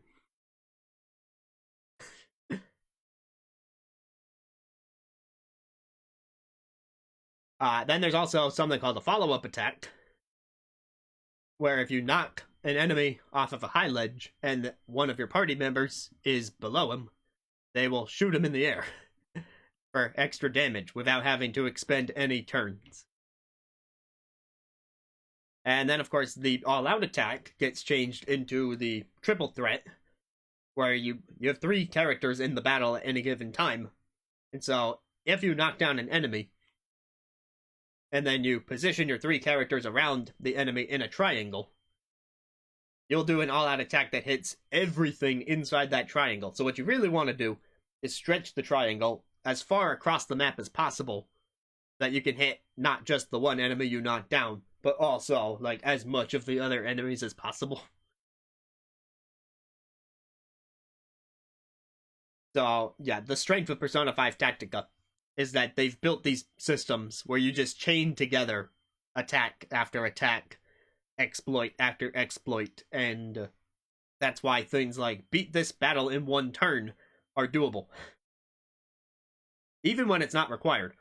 Like, yeah, some of the side quests, they'll specifically set it up to where you have to beat it in one turn, and they do that so that you're forced to learn these mechanics more in depth. But then there's also like regular story battles where they give you leeway. You can take as many turns as you need. You get extra rewards if you beat it in a certain number of turns, but it's not a hard limit. They'll be like, we think you can beat this in 7 turns. And so, some battles where it's like, the par is 7 turns. I came out of it beating it in 2 turns.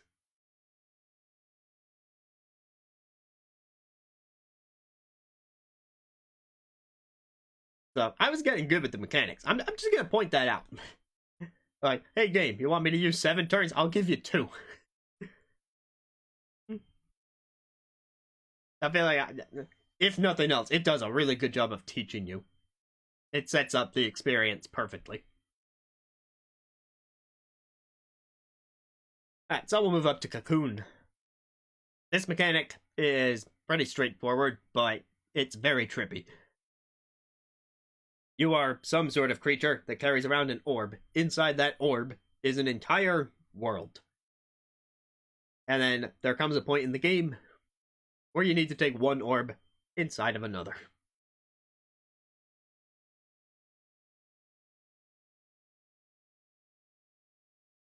And like that's really all there is to it. But the puzzles they set up doing that, there's entire things like, here's a machine that will shoot a projectile, and when it hits the orb, it will enter that world and then keep going, and possibly hit something in that world. But then maybe you need it to hit the orb inside of the first orb so that it can travel to the second world to hit something there.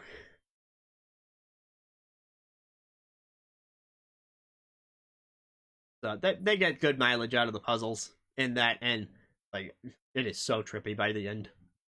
That you start to question which world you're even in anymore, even though they're color coded. Pikmin 4.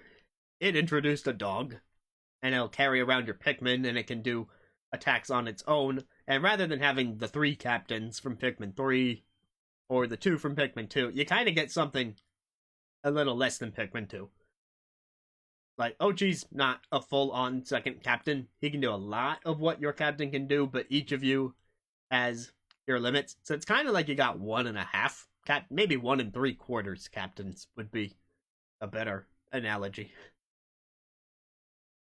Like, you can still spread yourselves out and do separate things, but it's also just as good to join forces so that you can stick together. You're not losing your Pikmin. This game also introduced raw material. So instead of just having, here's a specific set of bridge pieces and they help you build this bridge, like, there's material all over the place and it can be used for any number of purposes. It is your building material, but any raw material can be used to build any bridge. But it's also your spending material for upgrades.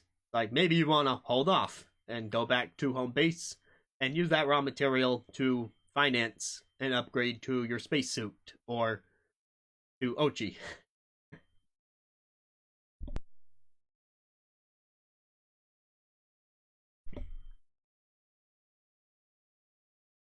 So those are fun. I mean, I don't think it would be Ochi precisely. Like, if they keep the dog, they would probably use a different one. I mean, we already had multiple dogs in Pikmin 4 anyway, so it's not a stretch that there's more of them out there and they could make a new one for us to get attached to, but... But, like, also, I can imagine that he's not in the next Pikmin. Because, Pikmin always feels the need to change in pretty drastic ways. So, like, if they wanted to build a Pikmin 5 from the ground up with, like, let's not have a dog this time, I could imagine that, actually. Finally, Zelda Tears of the Kingdom. Holy crap, there's a bunch of mechanics in this game. Let's talk about the 4 runes. Ultra Hand. You can stick stuff together in the environment pretty much at will. Fuse. You can also just take any material and add it to your weapon and drastically change the type of weapon you have, or quickly give yourself an elemental attack, or just increase the durability for what it's worth. Or, hey, here's a big stick. Now you've got more reach. I know that the Horriblins really like to do that. Here's Recall, where every movable object in the environment, including ones that you can move yourself with Ultra Hand, can just be rewound through time, because the game is able to track all of it. And, you know, more basic, but very useful, is Ascending through ceilings, which makes vertical traversal the easiest it's ever been. And, like, completely changes the way you think about navigating, because it's like, well, let me find a ceiling, as opposed to, let's have enough stamina to climb this, like in Breath of the Wild. Like, so much of those, like I was saying with Sea of Stars, so much of what Tears of the Kingdom does feeds into itself. Like, I could take this log and, like, slowly lift it up with Ultra Hand towards a ledge, and then I could let go of it, switch to Recall, get on the log, have the log rewind through time back to where I moved it in the first place, and reach that ledge. And then I could notice a ceiling above me on that ledge and ascend through it to go even higher. And at the top of that mountain, I might find a rock that I can fuse to my sword. So, lots of fun stuff in Tears of the Kingdom. We've all seen the flying machines and mechs around the internet that have come as a result of all of this. I guess I should also shout out the Zonai devices, because if those didn't exist, we wouldn't be able to do nearly as much with these things. My winner is Tears of the Kingdom for Recall.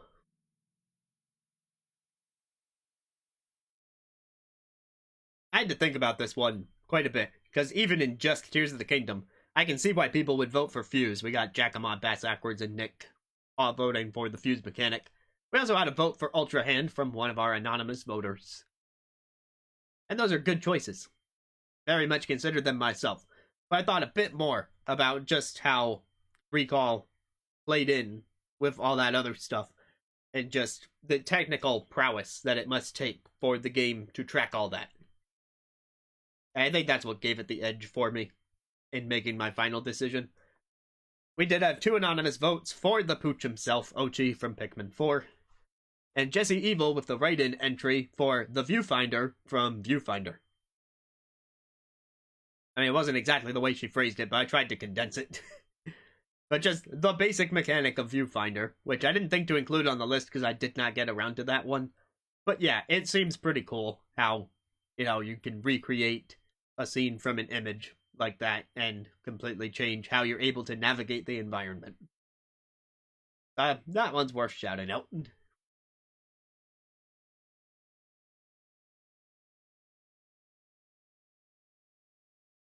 Best sound design.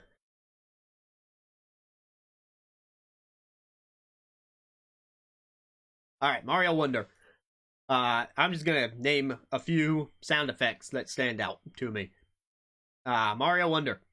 When you change into an elephant, every sound around you gets brassier. Like, they have a whole horn section ready to go.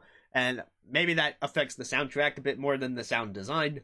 But I feel like the effects were also, you know, very brassy for that, and so it helps with that feeling of heaviness that you're like this much larger animal now. Let's see, what other sound effects stood out in Mario Wonder?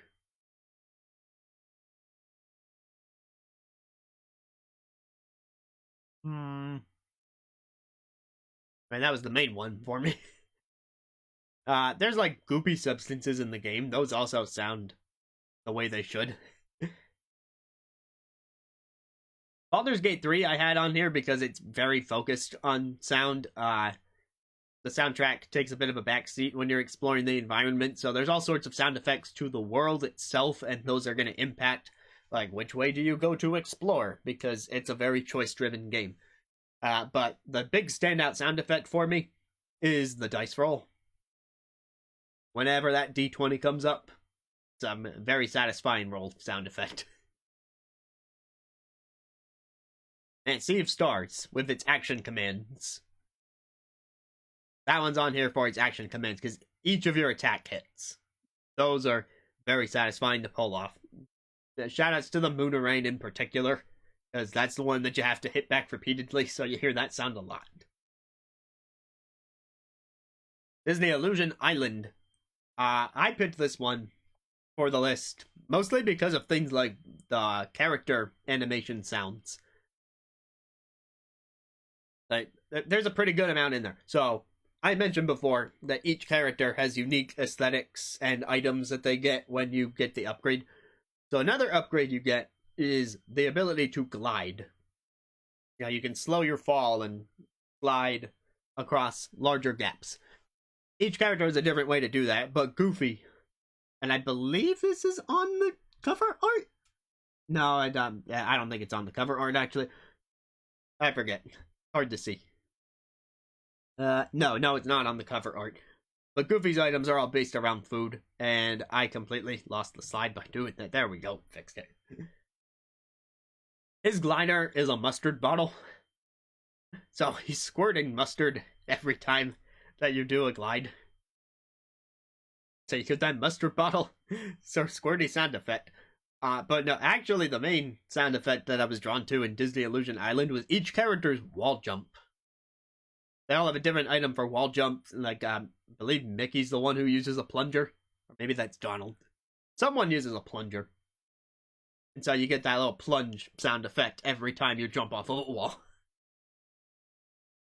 So it has really good attention to animation, and the sound is part of that. So I had to put it on this list. Hi-Fi Rush was a pretty obvious choice. I mean, it was the Jeff Keighley Game Awards winner, and with good reason. It's a rhythm action game. So you need sound effects that are going to not only sound good, but not clash with the music, because everything's got to be synced up to the rhythm, and you don't want things to sound off. So what they really managed to fine-tune is the main character, Chai, hitting things with an electric guitar. You get different guitar strum sounds whenever the guitar makes contact with an enemy, for different parts of the combo, too. Like, if you have a 3-attack combo, each of those 3 hits sounds different from each other. And there's also, like, a dash animation sound effect that is very percussive. That's, like, part of the beat.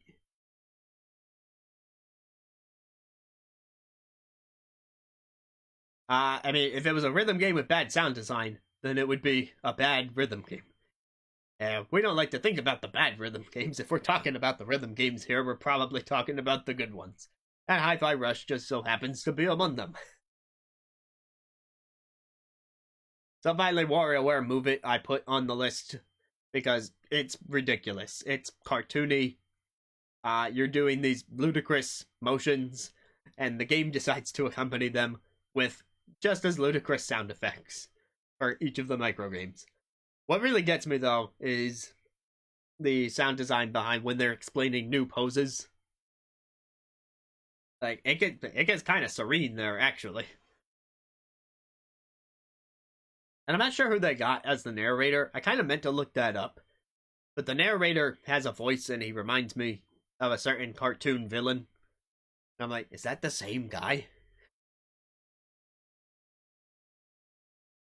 Let's see, but which one did I pick as the best?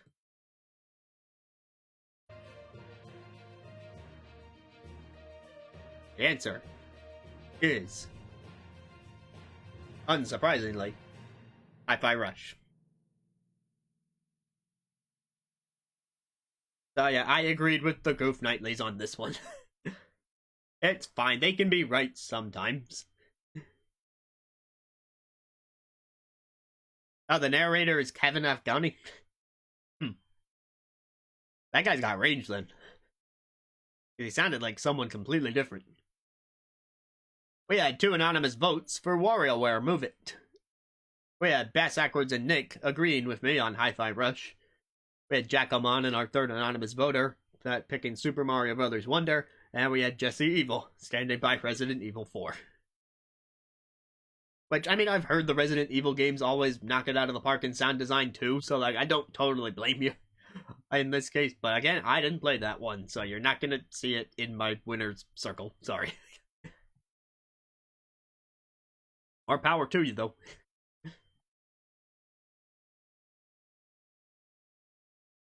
Alright, I believe this is going to be the halfway point, because we've hit Family Game. I color-coded these. Oh boy. So I may try and speed up the conversation a bit from this point, because I honestly thought that we'd be, like, struggling to fill the time, and I have just yammered on.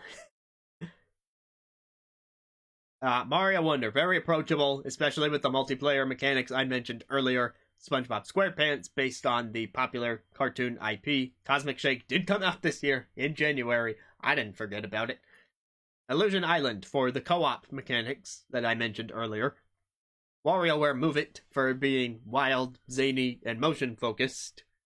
I know motion-focused doesn't work for everyone, but it helps to loosen the mood a little, get more people involved. If you're able to play with those motions, then it's a bit more intuitive as well.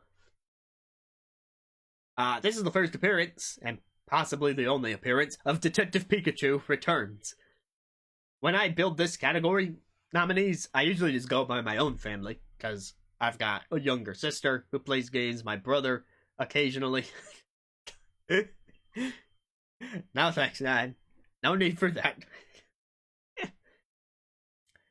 Yeah, my mom plays games, my sister plays games, my brother sometimes gets looped into joining the games. And so one that we did play was Detective Pikachu Returns. I played on my own. I had my mom play it because she likes Pokemon well enough, and it's a very simple game. And there's no real penalty for getting stuff wrong either. So, but she's freaking out over the choices, being like, which one's the right one? Even though it's super obvious, and she's just second-guessing herself because there's, you know, the stress of, oh my god, what if I get it wrong? And somehow my brother gets looped into helping her as well. And he's like the least gamey of all of us.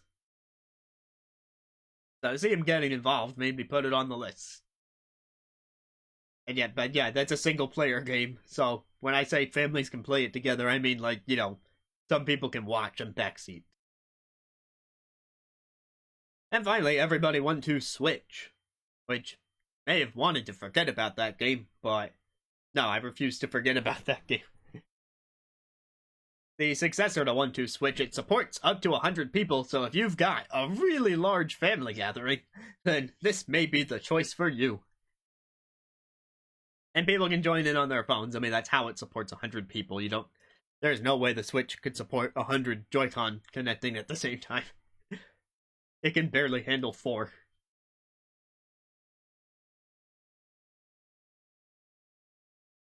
But yeah, like the minigames are pretty simple enough and straightforward.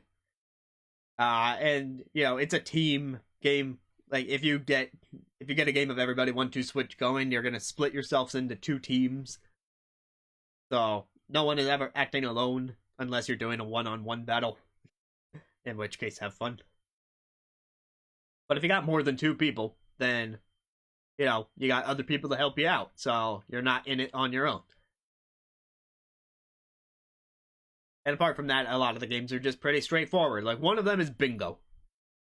Most people have figured out how to play bingo. If you don't know, the game will explain it to you. So, keep that in mind. Which one did I pick?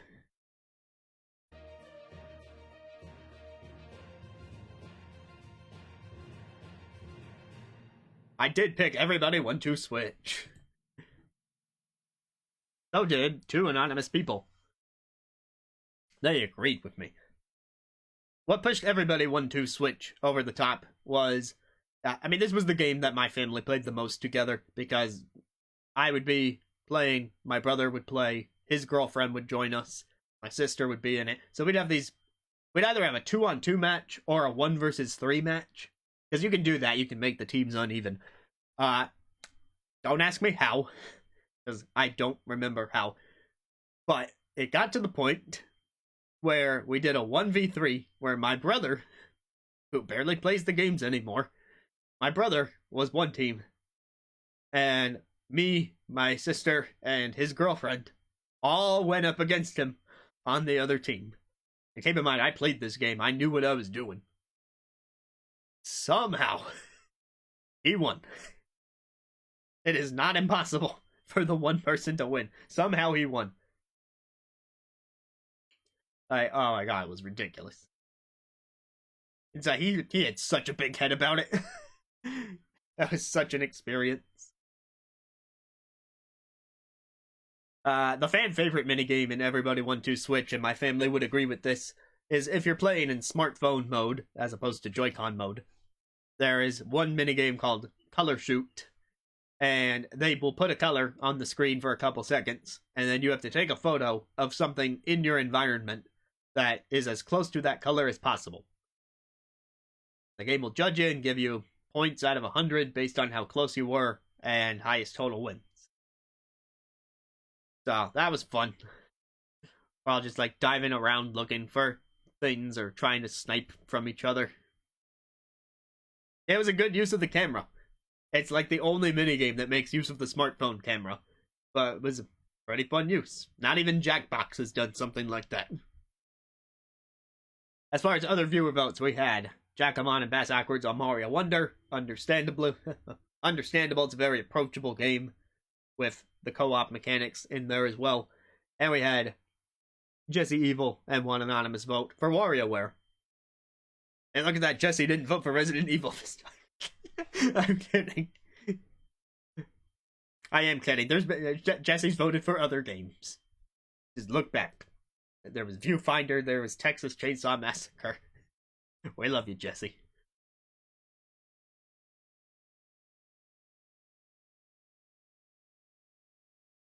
Alright, I just started reading Resident Evil 4 instead of Best Boss Battle nominees. Here are 5 games that had boss battles that I can remember. Zelda, Pikmin, Bayonetta, Octopath, Sea of Stars. Which one was my favorite boss battle?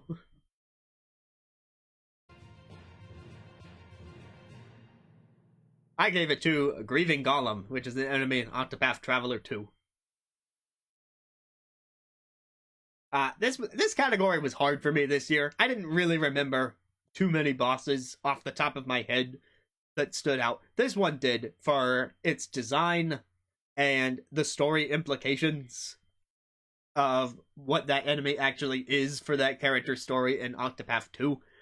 And I feel like I'm doing a good job of avoiding spoilers here, because, you know, it's a golem. I'm not telling you the name of the golem. But this is like the official enemy name, but it doesn't tell you anything about what it is, or when you encounter it, or any of this other stuff. It was a good fight, and it had a particular mechanic exclusive to that fight that was not in the rest of Octopath 2. Sometimes the enemies will do that. Like, there was a completely different boss fight in Octopath 2, where you were essentially on a time limit, because each turn your maximum HP would decrease. That's separate from this fight. It's different, but that's an example of what I'm talking about. How there was a mechanic in the fight that was kind of exclusive to it. But other viewer votes, we had Ramon Salazar from Resident Evil 4. We had 2 votes for Ganondorf from Tears of the Kingdom, both anonymous. Our other anonymous voter picked the true final boss in Sea of Stars. They had one part in their little write-in that was kind of spoilery, so I just changed it to true final boss. So if you go for 100% in the game, the real thing you fight at the end, that's what they voted for. And Bass Ackwards with the Forger of the Forbidden Covenant. Just in case the name of the character was a bit spoilery. I went with the boss title that the game gave it. I mean, I guess I can say it's the final boss of Bayonetta Origins, and it was certainly a spectacle. It was something I considered, at least. Although I think I was also considering the circus boss, but I couldn't find the name of that thing. It was one where you had to play around with the bombs. But we had a full playthrough of that game on the channel, so if you look back through it, you can find what I'm talking about. And there was one final consideration I had, which was the final boss of Pikmin 4. I almost chose that one. In the end, I feel like maybe it was just a bit too basic compared to the Octopath Traveler 2 bosses for me to pick it. But the final boss of Pikmin 4 was also memorable, and it really does test you on the game mechanics in a way that other... I'm not going to say ways that other Pikmin games don't, because Pikmin 2 had something similar. But Pikmin 2's version of it was a lot more unfair and less forgiving. Pikmin 4, it just felt more balanced. I mean, that's true for the game as a whole. It takes a lot of what Pikmin 2 does and, like, actually balances it and puts a tighter design on it, because there's no procedural generation nonsense. There were some other ones I considered from Pikmin, from Sea of Stars, from Bayonetta, but I gave it to Octopath.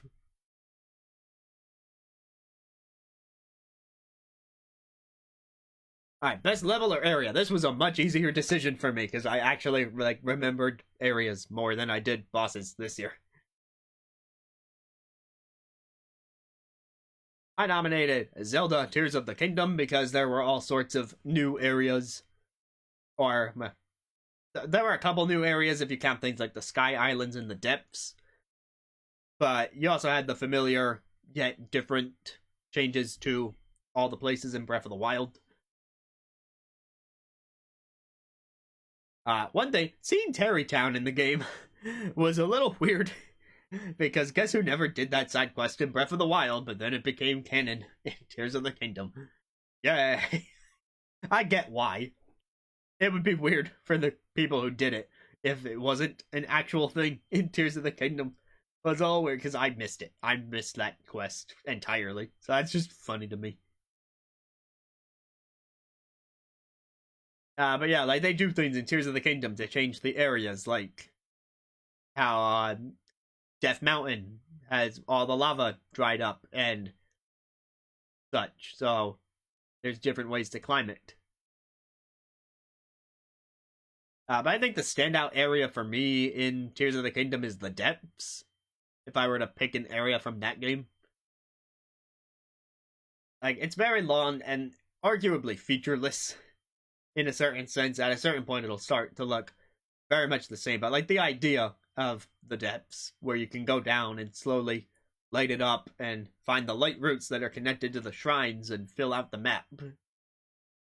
And things can just pop out at you in the dark. And, of course, there's the gloom mechanic, where you can potentially lose maximum health until you heal it off at a light route or go back to the surface or eat something sunny. So the Depths were something. Bayonetta had a few good-looking areas. I know the ice cave towards the end of the game was very aesthetically pleasing. There was the entire water section where you're like riding on lily pads and stuff. And yeah, like those are the areas I feel like played best to the strengths of the art style. Sonic Superstars is a game that had levels, and there's a couple levels in there that are fun. I'd say the early game is actually very solid on Sonic Superstars. It was about level 8 when I started feeling like the game was getting stupid. There was some stuff in World 8 that was like, okay. But like, around World 8 was where I felt like, wait a minute. Some of this game doesn't feel quite right to me.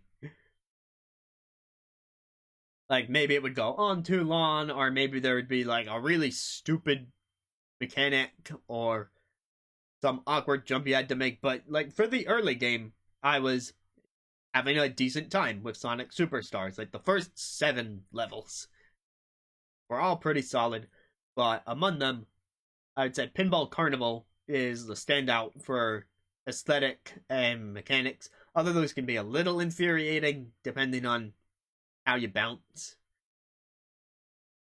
Uh, but yeah, Pinball Carnival still pretty noteworthy, I would say.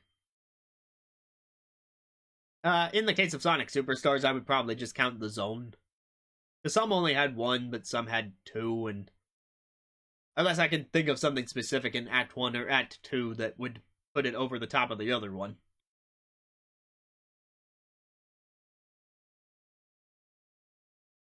So for Pikmin 4, you have like the areas of the map that you would explore. And Pikmin 4 is a gorgeous game, so some of those areas are just fun to look at. And finally, Super Mario Bros. Wonder also has a lot of levels, and each one is pretty unique for the different Wonder Flower mechanics that get introduced in each of them. But in the end, I only chose one.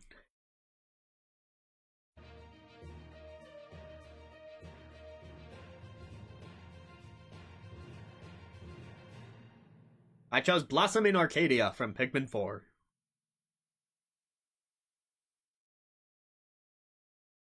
Blossom in Arcadia is the second zone in Pikmin 4, and it is the Cherry Blossom area. And for a game that looks as good as Pikmin 4 does, to have a Cherry Blossom area, that was the easy choice. I had absolutely no trouble picking in this category, because when I got to Blossom in Arcadia, it was the winner. Pretty much all there is to it. It's just like the best looking area in any game that I've played this year. We had an anonymous voter for all the caves in Pikmin 4, which is a choice. That's backwards, you chose Hero's Hideaway, which is fun for its own reasons. Yeah, I thought I was a bit more drawn to like the natural beauty of Blossom in Arcadia compared to like the first time being inside of a house in Pikmin. But first time being inside of a house in Pikmin was also cool. I liked the kitchen. The kitchen was nice, or as they call it, the feasting center. The stovetop was left on, the sink was full of water, the fridge was open, so it created a number of environmental hazards all on its own. So it really played into the game there. We did have an anonymous vote for the aforementioned Pinball Carnival zone. I wasn't the only one who thought that one was kind of the standout of Superstars. Resident Evil back on the Resident Evil 4 picked the castle area from that game, and we had 2 votes from Jackamon and Anonymous for level 1-2 in Super Mario Bros. Wonder. They had named the level by name, which kind of spoils the Wonder Flower mechanic, and I guess the whole internet kind of knows what happens in that level by this point, but just in case, it's the second level in the game. That's all you need to know.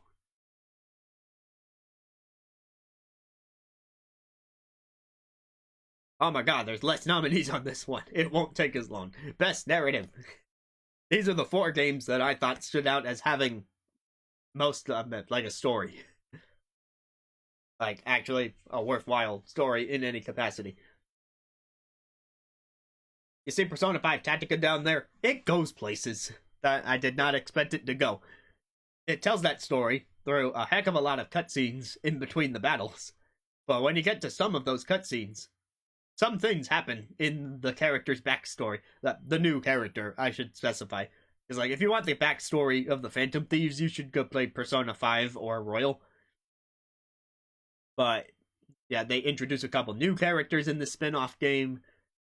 And those 2 share a backstory, and it gets messed up.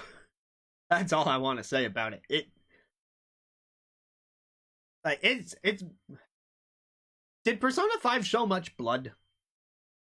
I feel like even though Persona 5 had the M rating, and I guess so does this game, but Persona 5 had a less chibi style, but I don't remember seeing blood in that game when I played it.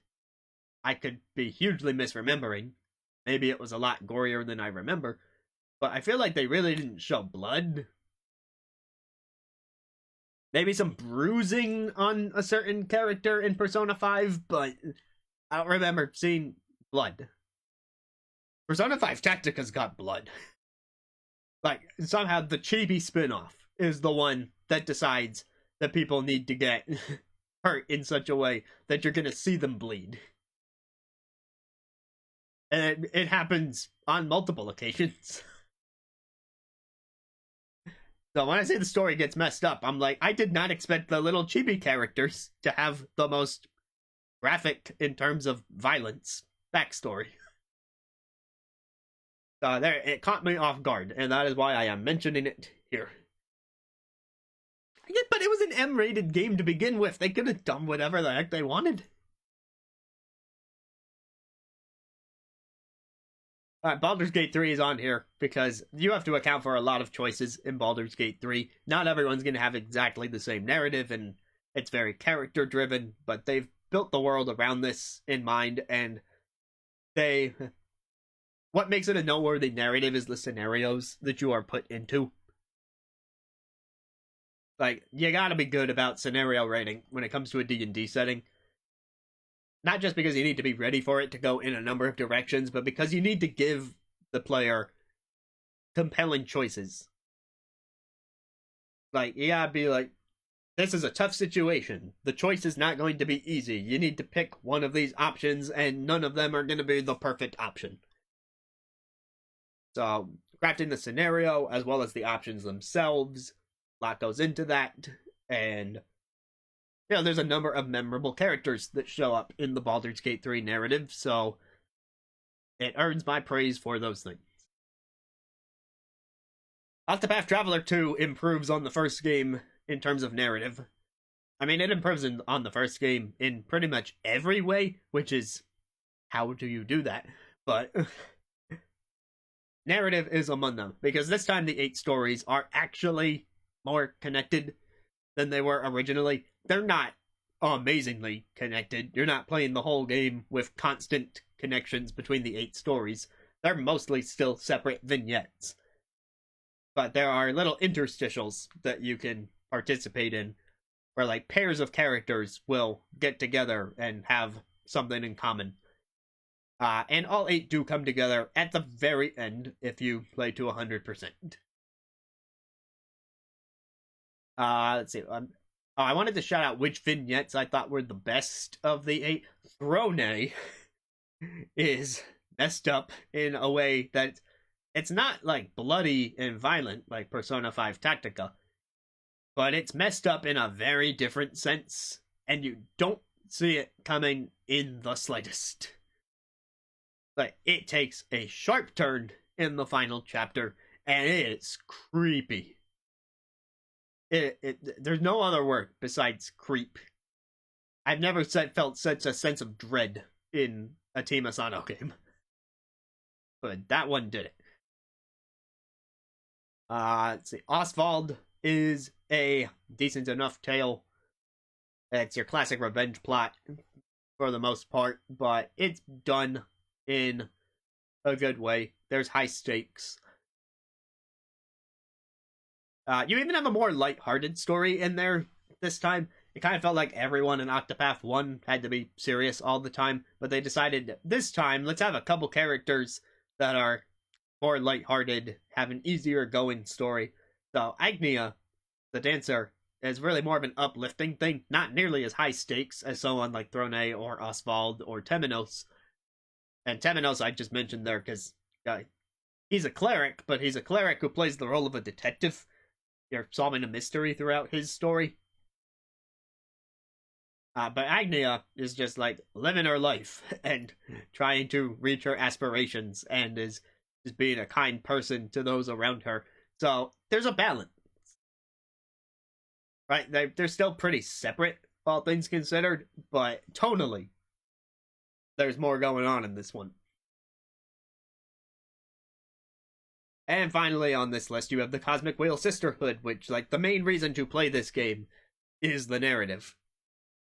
Like, I wouldn't say the mechanic of creating tarot cards is compelling enough reason to play the game on its own, but it's because those tarot cards are tied to a narrative about this exiled witch and all the people she meets and the politics involved in the world. And the consequences of some drastic actions that are taken at the very beginning of the game. The game starts off, and they will ask you 3 questions, and you got a couple options with each of those 3 questions. Once you choose your answers to those, you are locked in, and there are good things that come of those, but there are bad things that come of those. Like, it doesn't matter what you pick. There is a give and a take. So the story turns in such directions that, like, at one moment you might not have regretted that choice, but at another moment you might.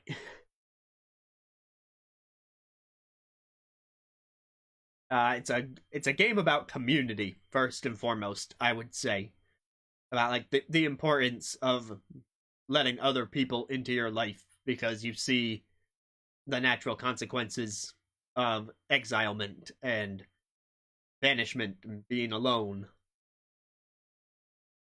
And like as the game progresses, you're seeing more and more people come into the fold of this character's life, and it expands the lore of the world. It expands your sentiments towards the character herself. And I really wasn't expecting the second half of the game to be what it was, about like swaying people's opinions on matters of politics in that world, but there we are. And they also try and mess with you a couple times about like what's even real and what isn't, so you're constantly on the edge.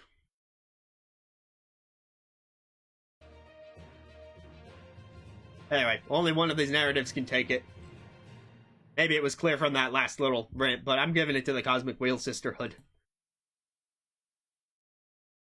Which is also what Bass Ackwards chose. And okay, like Bass Ackwards is here right now. We both know that you're the one who turned me on to the game when you mentioned it in your review. And I'm like, huh. Alright, maybe I need to look at this one. The answer was yes. It had the best story of the year. I'm in full agreement on this point. I mean, the characters are huge. There's so many good characters in this game. And you also have to give a shout out for like strong, positive trans representation in the story as well. I didn't know that was coming. But just at one moment this character gets introduced, and I mean it's handled great.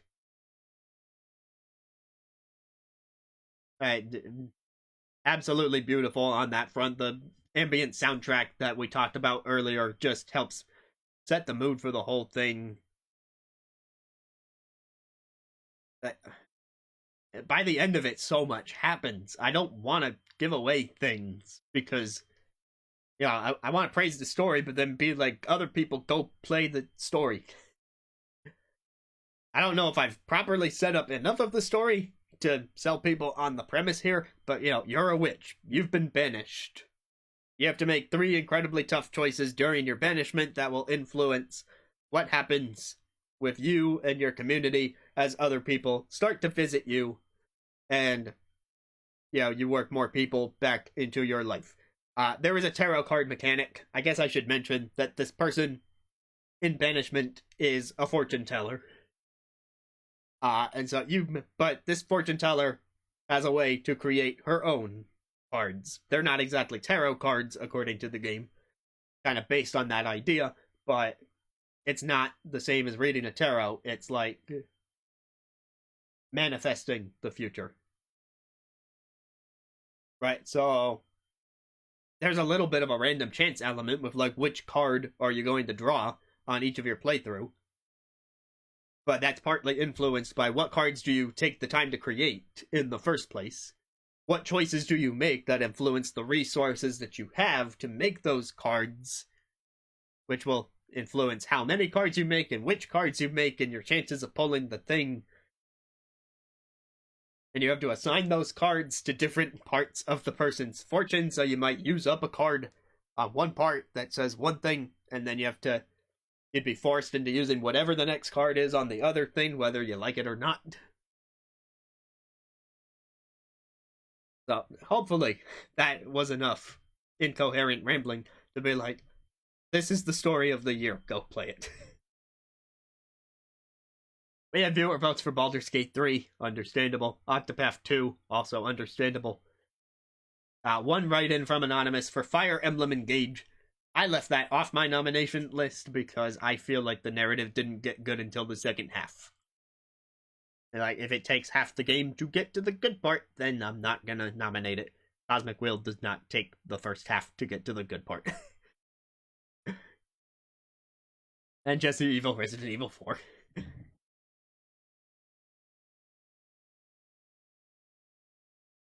Best art direction.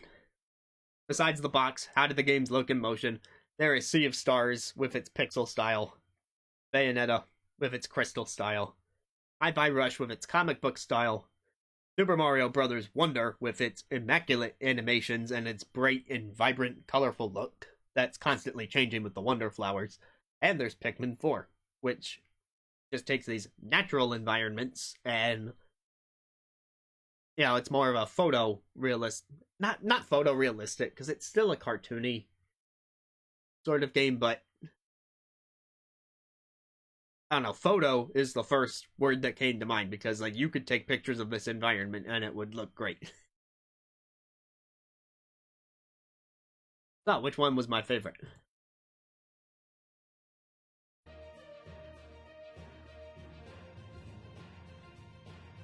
Answer is Sea of Stars. Sea of Stars fixes a common pitfall that I had with that sort of retro style.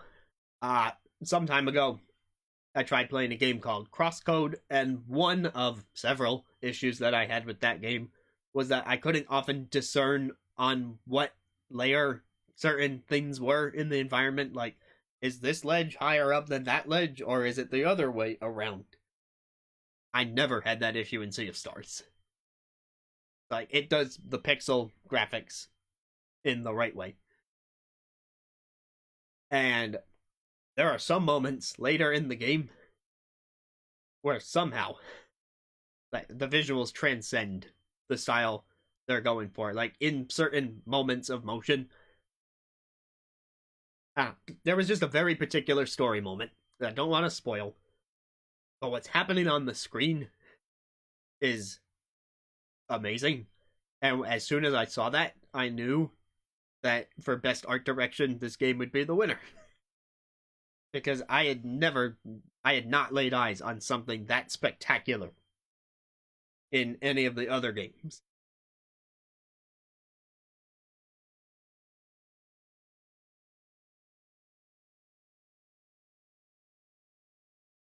Yeah, but yeah, the sprite work is great, and that is part of why you would choose this game for best art direction. The environments are very well crafted. But it's ultimately like certain parts of the story where you see scenes in action. There are fully animated cutscenes, by the way. The part I was talking about, I guess it's kind of an animated cutscene, but it was done. The moment I'm thinking of is done in engine, not pre-rendered. There was one in-engine moment that just had my jaw on the floor. It's hard to describe exactly what it is without just outright saying, it's this part of the game where this part of the story happens, but why ruin things for people? Bayonetta Origins was a solid choice. Like, a lot of that world looks spectacular. Perfectly goes for that children's storybook thing they're going for. We had one vote for... Did I write Pikmin 4 on this slide and then leave it as... God dang it. Okay, we had a vote for Pikmin 4. I'm sorry that the Cosmic Wheel icon is there. I guess I missed that when I was editing this. You can tell I copied the previous slide for the template and just switched the words around. But yes, Pikmin 4 is a pretty game. Mario Wonder from Jackamon and one anonymous person, and Jesse Evil back on Resident Evil 4 with its updated graphics for the modern age.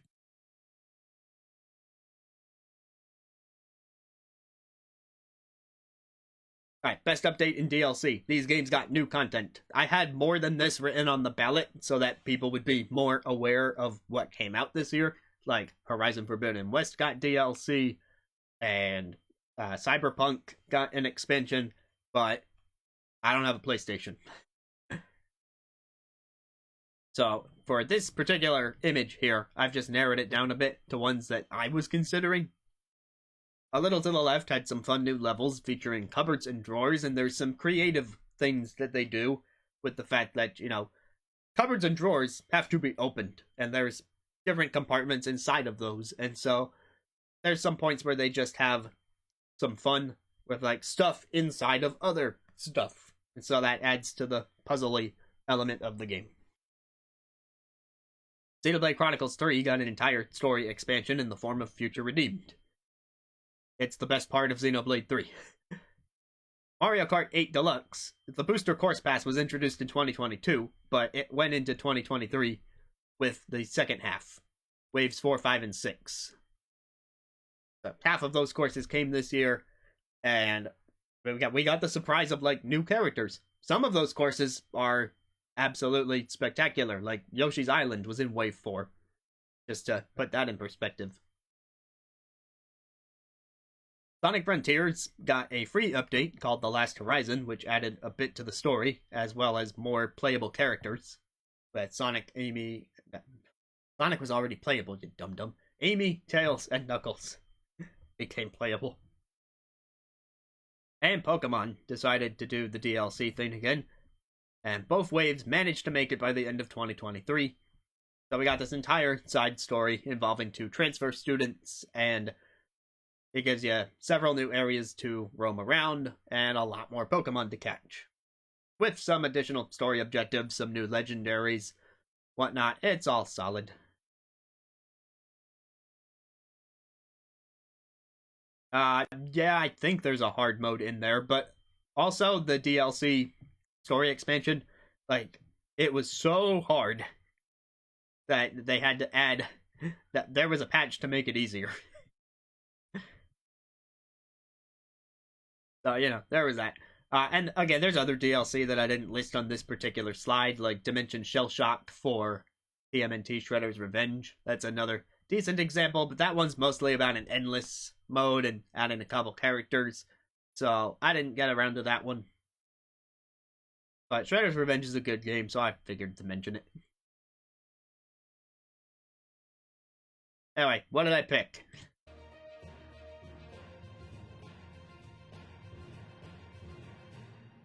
Future Redeemed, of course. I mean, like, it was no contest.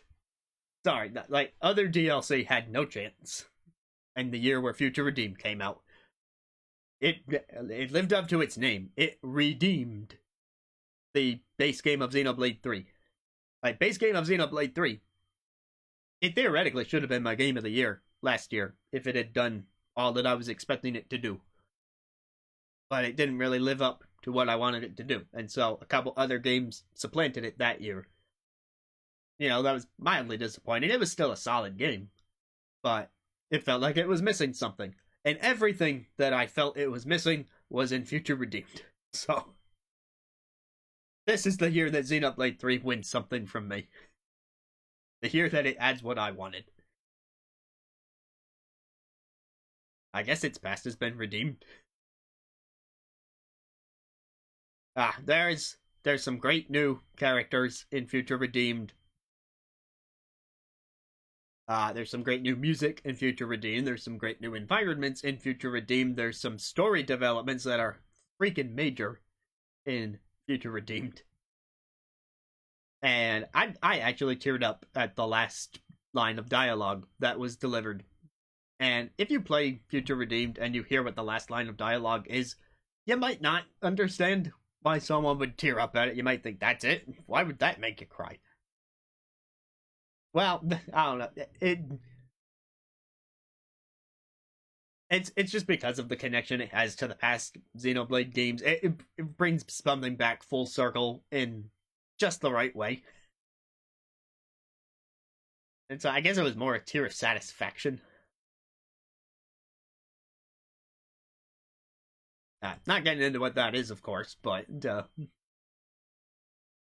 it just has to do with the new main character they introduce in this mode and hearing who he is. You might think you know who he is. When you really know who he is, oh my god. So we had 3 voters who agreed with me on Future Redeemed. 2 anonymous votes, very interestingly, voting for Sonic the Last Frontier, the Last Horizon in Sonic Frontiers. And I heard such mixed things about that update. I heard so many people say, this is ridiculous, it's too hard, you have to do too much grinding for this. I tried it myself, and I couldn't even figure out what to do. Like, there was a map marker with an objective, and I just couldn't figure out how to reach it. So, like, power to you if you like it, and I know that it added a new alternate ending to the story, and maybe that won you over. So, I'm not gonna argue. It was a free update.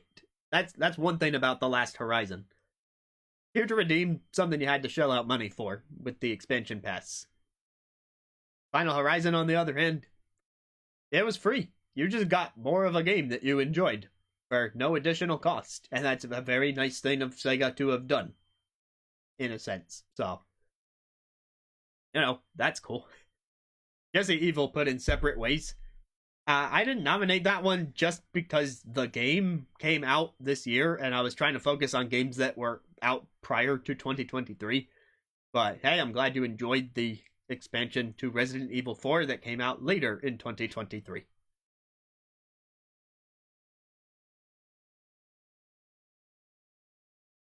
Alright, we get to most anticipated. We added this category this year, and here are 10 games that are coming out, seemingly, in 2024. Things are subject to change, but as far as we know, these are out in 2024. Final Fantasy VII Rebirth, the long-awaited sequel to Remake. Visions of Mana, the trailer was dropped at the Game Awards, and that's on my list because I really enjoyed the first 3 Mana games. 4, I've played Legend. I like the Mana series. So I'm looking forward to the fact that there's a new modern one. We'll see how that goes. Unicorn Overlord was not originally on my most anticipated list, but it's definitely shot up. Because this year, over the last year, one game I knocked off my backlog was 13 Sentinels Aegis Rim. And one of the developers behind this game is also the developer behind 13 Sentinels Aegis Rim. So when I played that one for myself and saw how good it was... Yeah, when I saw for myself how good 13 Sentinels was, Unicorn Overlord shot up my rankings. We'll see if that means if it wins, or if it was just much closer to winning. But it was up there. Metaphor ReFantazio, the new Atlas game that's not Persona, but kind of looks like Persona in some regards. Like a Dragon, Infinite Wealth. It's not a series I've played, but I included it because it's a pretty big franchise. We got Pepper Grinder, which was definitely a game I was very much looking forward to earlier last year. It just looks like a very fluid platformer. So does Penny's Big Breakaway, for that matter, though, because that's the Sonic Mania team working in 3D with an original character. The Plucky Squire, another 3D platforming one, but also has 2D sections and you pop in and out of storybooks. Princess Peach Showtime, where Peach finally gets another game after Super Princess Peach, but this one looks a bit on the cuter side, and you got different abilities to try out. And finally, Fantasy Life I, The Girl Who Steals Time, is the long-awaited revival for me from a Level 5 franchise that I really enjoyed on the 3DS. I like the different mix of jobs you can do and how that affects how you interact with the world. And Fantasy Life I looks to be building on that, kind of bringing in some stuff that Animal Crossing New Horizons did in regards to customizing your house and the world outside it, while still keeping a lot of what the original Fantasy Life fun to play. But we'll see how it pans out in 2024. Of these 10 games, there is one I'm looking forward to slightly more than the others.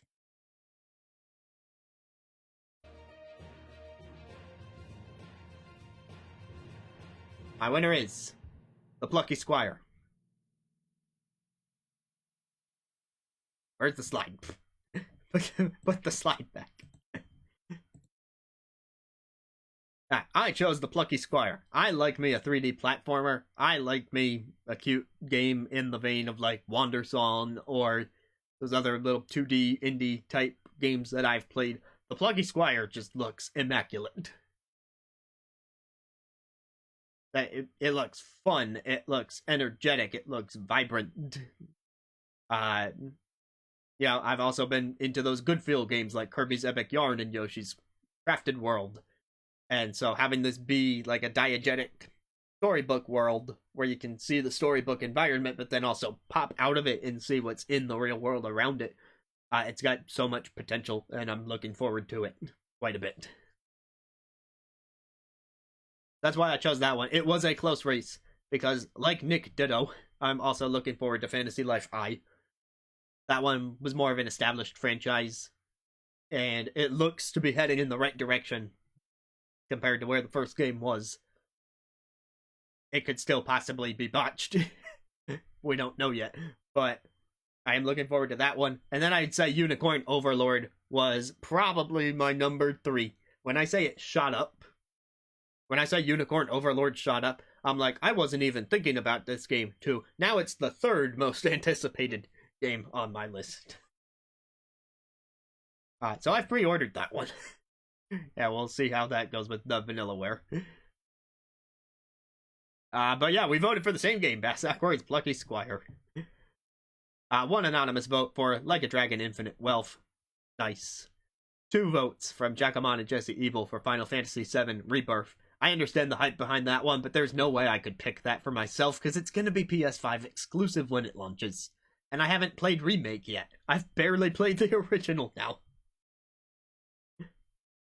At some point, I considered making Remake. Like, right now I'm playing Metroid Prime Remastered. I was considering just playing Remake on my own time as the next thing to knock off my backlog, because I'm like, then I'll be in time for Rebirth. But then I remembered, Remake is on Steam. Rebirth is not going to be on Steam right away.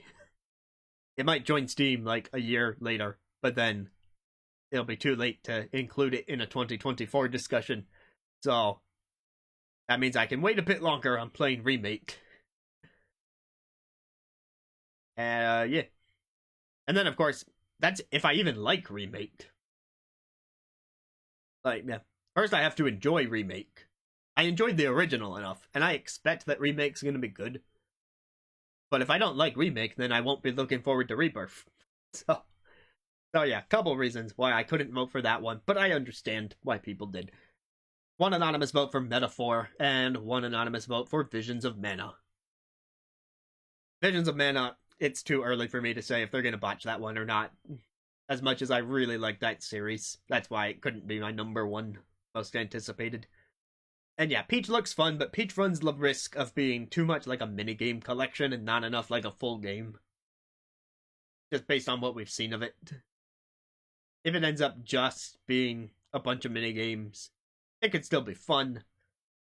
I do want to try it no matter what. But it might not be as much of a game as something like the Plucky Squire. So I went with the Plucky Squire.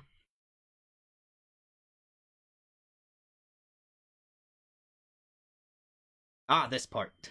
Alright. I was looking forward to this. Cue up the other track.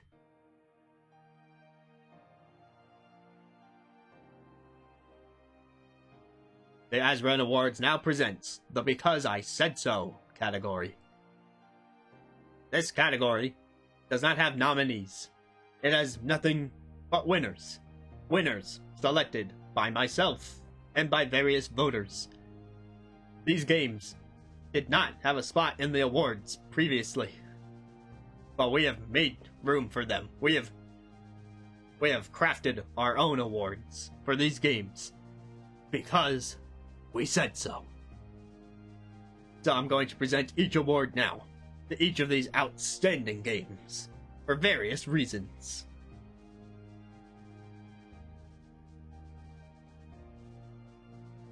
The award for Best Licensed Game according to Jacomon is Nickelodeon All-Star Brawl 2. Congratulations.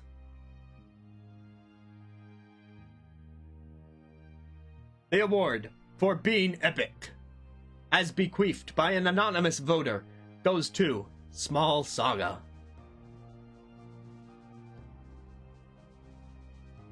The award for keeping Medieval alive while Sony refuses cause they are cowards, bequeathed by Jesse Evil, goes to Clive and Wrench. The award for being a game made for a particular type of person, and Nick just happens to be one of them, bequeathed by Nick, goes to Starfield. The award for being the return to form for SpongeBob video games that Azran always wanted, bequeathed by Azran, goes to SpongeBob SquarePants: The Cosmic Shake. The award for a short and sweet story, bequeathed by Azran, goes to Venba. The award for most fun surprise of 2023 goes to The Murder of Sonic the Hedgehog, also bequeathed by Azran.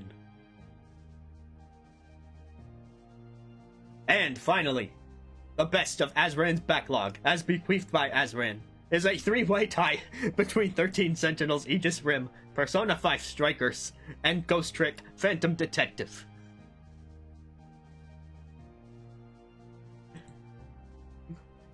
And that concludes the Because I Said So section. Okay, I am cheating with this three-way tie, because I just want to say all three of those games were fantastic in their own way. Persona 5 Strikers, epic soundtrack, good sequel to the original game that builds on the characters who are already there, and like the Muso stuff is integrated really well. 13 Sentinels, fantastic art style, fantastic story, solid tactics gameplay for the parts where you're fighting in the mechs. But if I had to pick one of the three, if you need me to pick a winner in this category, it would be Ghost Trick Phantom Detective. It was technically eligible for Best Remaster, I think, because it was HDified. But they didn't do much to the original game, and that's why I didn't nominate it in that category myself. An alternate way to give Ghost Trick an award would be, if it originally came out in 2023, it would very likely be Game of the Year 2023 in my awards. It was a really, really good game. I know I said as much on Discord after I beat it when it came out on the Switch. Is that like, hey, can I go back in time and give Ghost Trick Game of the Year for whatever Game of the Year it came out in? Because it has to be the best game that released in that year. And I wanted to keep it focused on actual new 2023 things when I was doing awards for 2023. And Ghost Trick is not an entirely new thing, it's just a re-release. But I never played it before, and if it released for the first time this year, it would be a contender for Game of the Year, possibly actually Game of the Year. So, of these three, if you need me to break the tie, it goes to Ghost Trick. But 13 Sentinels and Persona 5 Strikers deserve some love as well, so I just lumped them in here. Okay? Yeah.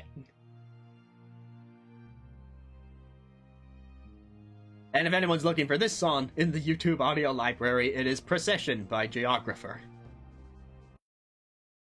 I thought Procession was fitting for, you know, this was an award procession, like a graduation ceremony, but for 2023 games.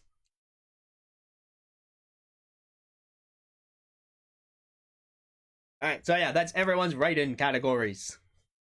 So, yeah, if you had filled out the ballot, or if you were me running the show, then you got to shout out whatever game you wanted for any reason. That's how we do it here. So this is going to bring us to the end of the stream with the Game of the Year for 2023.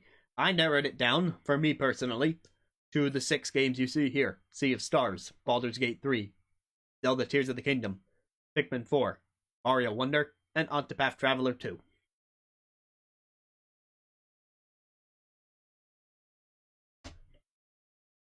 it was a tight year. Pikmin 4 was like a huge shock out of nowhere for like how good it was. I was worried at first with like the auto lock mechanics, and the game starts out really easy, but it ends up being such a tight RTS thing, and some of the platinums are like legitimately challenging. Like, hey, they actually did make the game hard. It just had a curve, like how most games are actually supposed to have a difficulty level up. And the world looks gorgeous, and there's a lot of upgrade systems that you have in place to give a good sense of progression. And yeah, you had Zelda Tears of the Kingdom with all its interplay mechanics that I went through during the Mechanic Award, the huge open world that's essentially multiplied by 2.5. Well, a half is being generous. I don't want to say times 3, because the Sky Islands are not really a third world, let's be real. But it's also not half of a world. Like, the Depths is multiplying the world by 2, but then the Sky Islands are like adding just a little bit extra on top of double. But there is so much freedom in the game. People have made some insane stuff. It's the follow-up to Breath of the Wild. And they nailed it. Mario Wonder, so much charm, so many changing mechanics over the course of the game. The animations, it was hard not to pick it for art direction until Sea of Stars happened. Because it's got really good animation work, it's got really good environments, it's got those co-op multiplayer mechanics. But also with co-op multiplayer mechanics is Baldur's Gate 3, where you can drop in on each other anytime and walk to opposite ends of the world. And it's a big one, full of choices and random chance with your dice rolls that will, keep the element of surprise in there. A big central conflict that leaves you with a lot of questions and a lot of morally tough decisions to make. And also it's just D&D without having to gather people around the table for hours at a time. So that doesn't hurt. Octopath Traveler 2 for its outstanding soundtrack, for improving on every aspect of the original Octopath Traveler 2. Not just the music, but the narrative. The visuals are even upgraded because while it still retains that HD 2D look, you have the toggle for day and night in this game. You can make it day and night with the press of the right trigger. And so now you have these gorgeous environments that are sunlit, but also moonlit. You have new traversal mechanics, like how you can now take a little canoe across bodies of water to reach otherwise inaccessible areas. You have additions to the combat system that I never really properly mentioned, like how you can build up a latent power gauge, and then your character has a unique attribute. Each of the 8 has a unique attribute skill that you can build up in something called their latent power meter, and that can sway the battle. But you also have retained the boost mechanic from the original Octopath Traveler, where you can make your attacks. You can do more attacks on a single turn, or you can use your BP to boost how long a status ailment will take effect, or how strong your one magic strike is.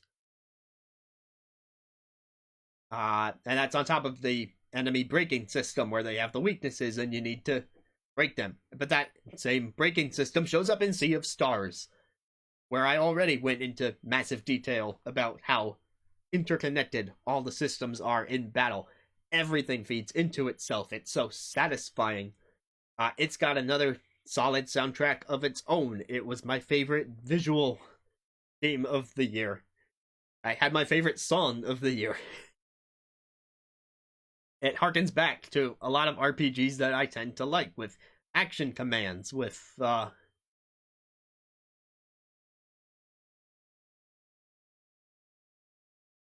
don't know.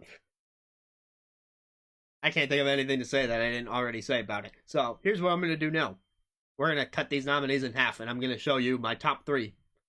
This is my top 6, but 3 of them must go. My top 3 games of 2023. And I do mean this literally. They're the 3 on the top.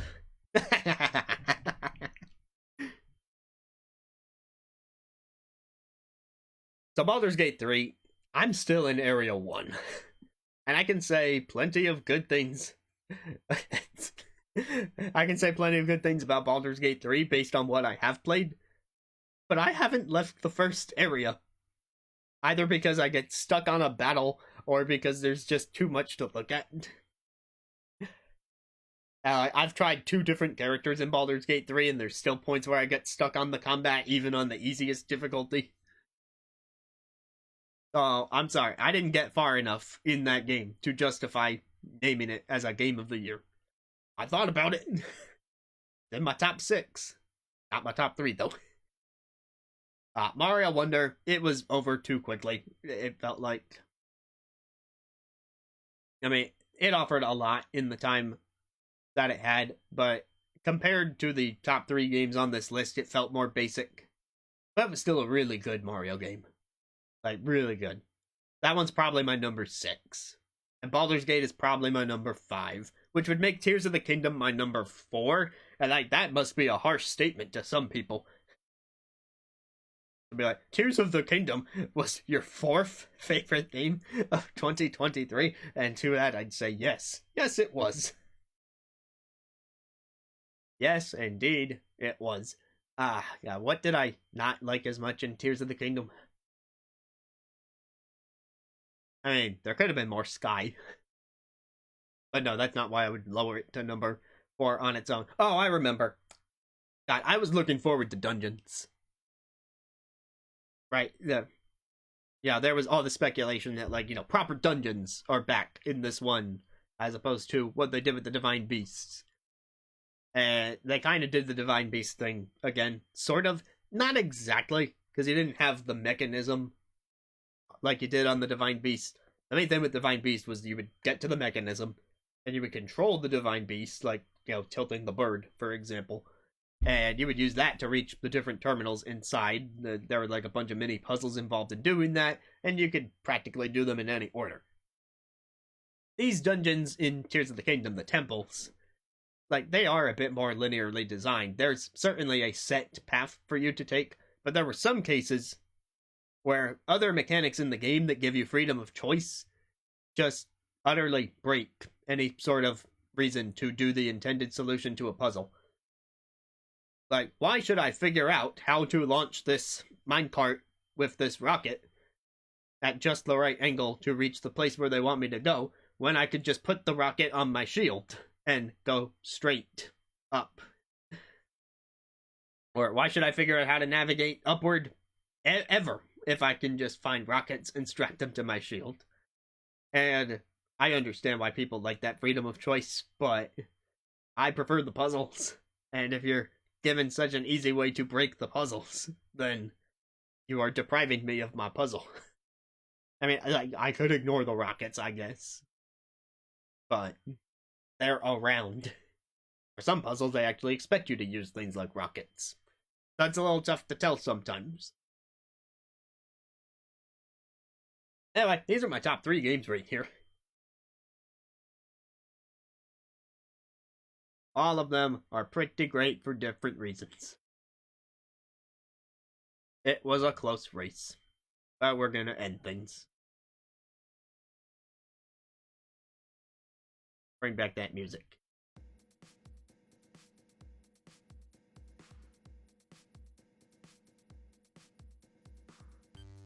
Will the winner be Sea of Stars with its classic RPG roots?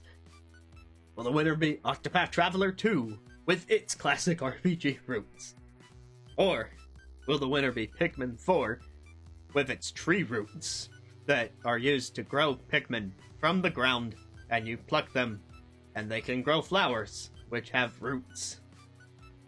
And there are different routes you can take to reach caves and solve the things within. I'm stretching this.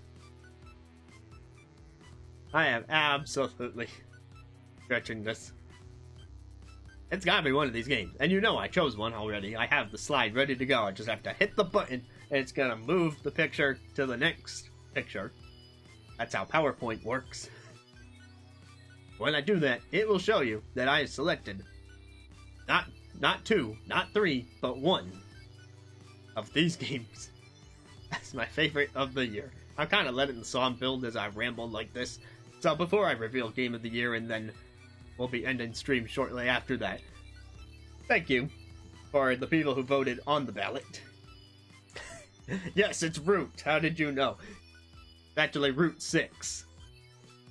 Otherwise known as Radical 6, which shows up in Virtue's Last Reward and Zero Time Dilemma. And I did play Zero Time Dilemma this year as well. I managed to knock that off my backlog, and I'll say it's not as good as the first two games, but I mean, it's okay, I guess.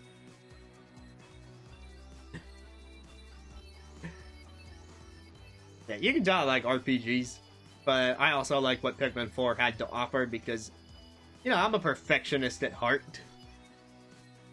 Yeah, Pikmin 4 gives you that thrill of, like, let me absolutely nail down what route I need to take to get all the stuff and finish this level. And that appeals to, like, my mathematician side. I teach math in the day-to-day. But was it enough to win out over the RPGs? The answer is no. Octopath Traveler 2 is my game of the year. We had one vote for Baldur's Gate 3, and I did not know you played Baldur's Gate 3. But apparently your name was attached to Baldur's Gate 3 on the ballot. And one anonymous person would agree with you. And I might have agreed with you if I got further in the game, to be fair. Like, I don't know if I got farther enough, would it have supplanted Octopath Traveler 2? It's possible. I liked what I played of the first area. I really did. It's still in my top 5 games. We had one anonymous vote and Jackamon on Legend of Zelda Tears of the Kingdom. A lot of goodwill around that game, so understandable. Jessie Evil, we've seen it a few times already, so it's pretty clear her game of the year is Resident Evil 4. And there was one anonymous voter who agreed with me on Octopath Traveler 2. So, Octopath Traveler 2, it had my favorite soundtrack of the year. It expanded on the original game in every conceivable way.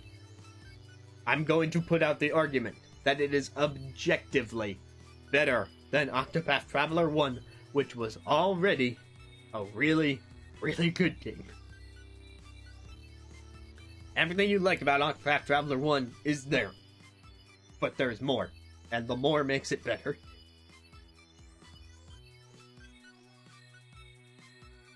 Yeah, I will still give Cosmic Wheel my narrative of the year. I think story-wise it would be impossible to beat with these other games.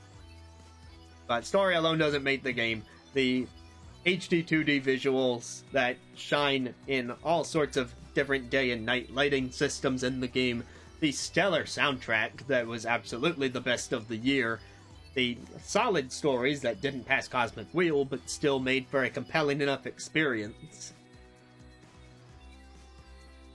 The variety of new battle mechanics, new jobs, new everything in Octopath Traveler 2. That's what puts it at the top of the list for me.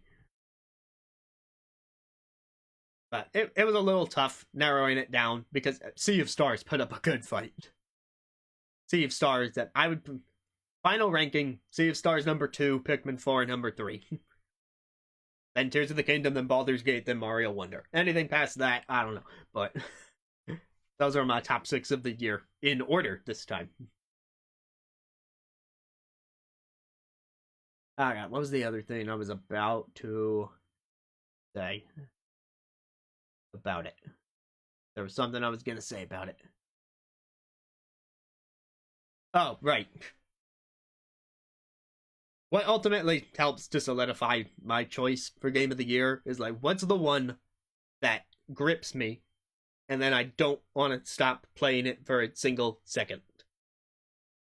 So in past years, like in 2021, that was Metroid Dread. I played that game practically non-stop, and by the time the first weekend of its release was over, I had beaten it. Like, I was absolutely enthralled with that one. So in the past, I said Metroid Dread was my game of the year. And it was pretty clear because of just how much I wanted to keep playing it. And what did I pick last year?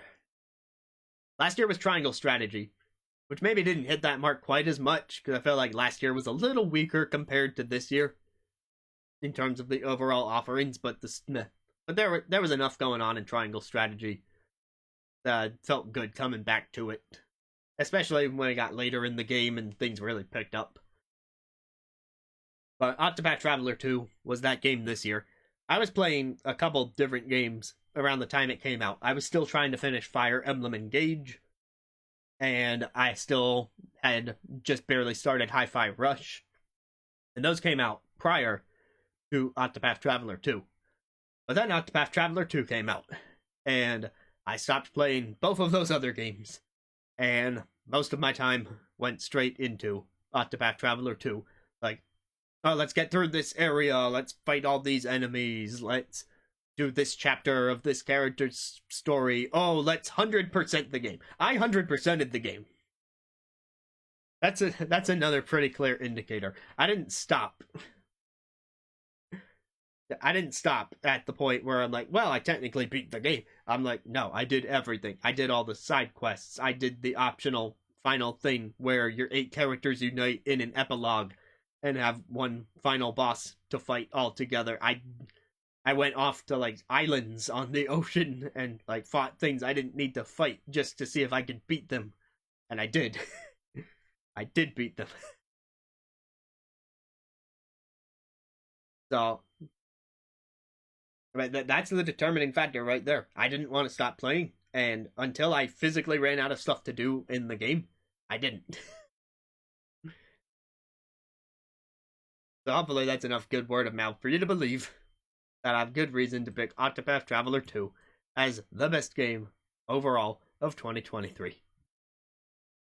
But there were so many good games, and so many of them had good aspects. Like, there were other games with good music. There were other games with good visuals. There were other games with good mechanics. Octopath 2 had just enough of everything for me to put it at the top of the list, but this was a crazy year.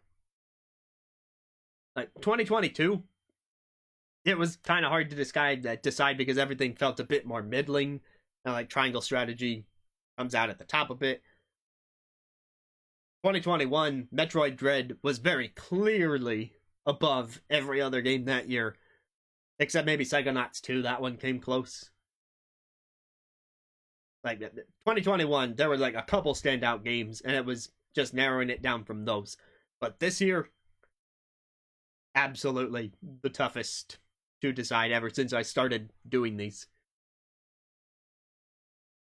So, no shame if you like something else instead. But if you have any interest in RPGs and you haven't played Octopath Traveler 2, that is something you need to work to fix as quickly as possible, in my opinion. If you're not into the RPG genre, then, like, don't bother. Obviously, it's an RPG. I'm not going to sell you on an RPG if you don't like those. But again, thanks to everyone who submitted stuff on the ballot, especially for those little write-in awards. That was probably my favorite section just because of how ridiculous some of the award titles were. But it was great. So, maybe we'll do this again for 2024. Maybe it'll be an easier decision, because as far as what's announced, there's a few good things that are on the horizon, but there's still so much we don't know. Including about the games that we know about. Will they live up to expectations? Will they surpass them? Who can say? Will there be an entirely new system this year, if rumors are to be believed, that could effectively push things?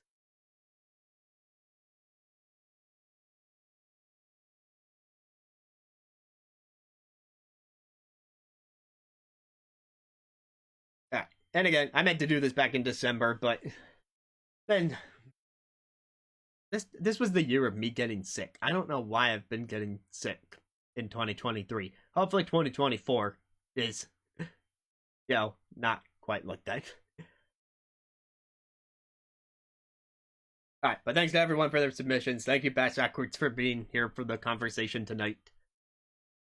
If you want any more details on the music of 2023, and you haven't already watched it, go to the top 50 soundtrack game, the top 50 songs from video games in 2023, which is a video that I released prior to this. That's where you get all your music details from the music guy. But other than that, this will be it for 2023. Nice and streamlined with one stream instead of me trying to pump out videos for each of the categories. That was a dumb idea last year. I mean, I thought it was a good idea for analytics, because more people would watch shorter videos. But then I think the compilation at the end got the most views. And so I'm like, oh, why did I just do them all on a stream and then release the stream? It'll be so much easier. And it was. And it was. Alright, I need to go to bed and I got work tomorrow. Thanks for coming out. Bye.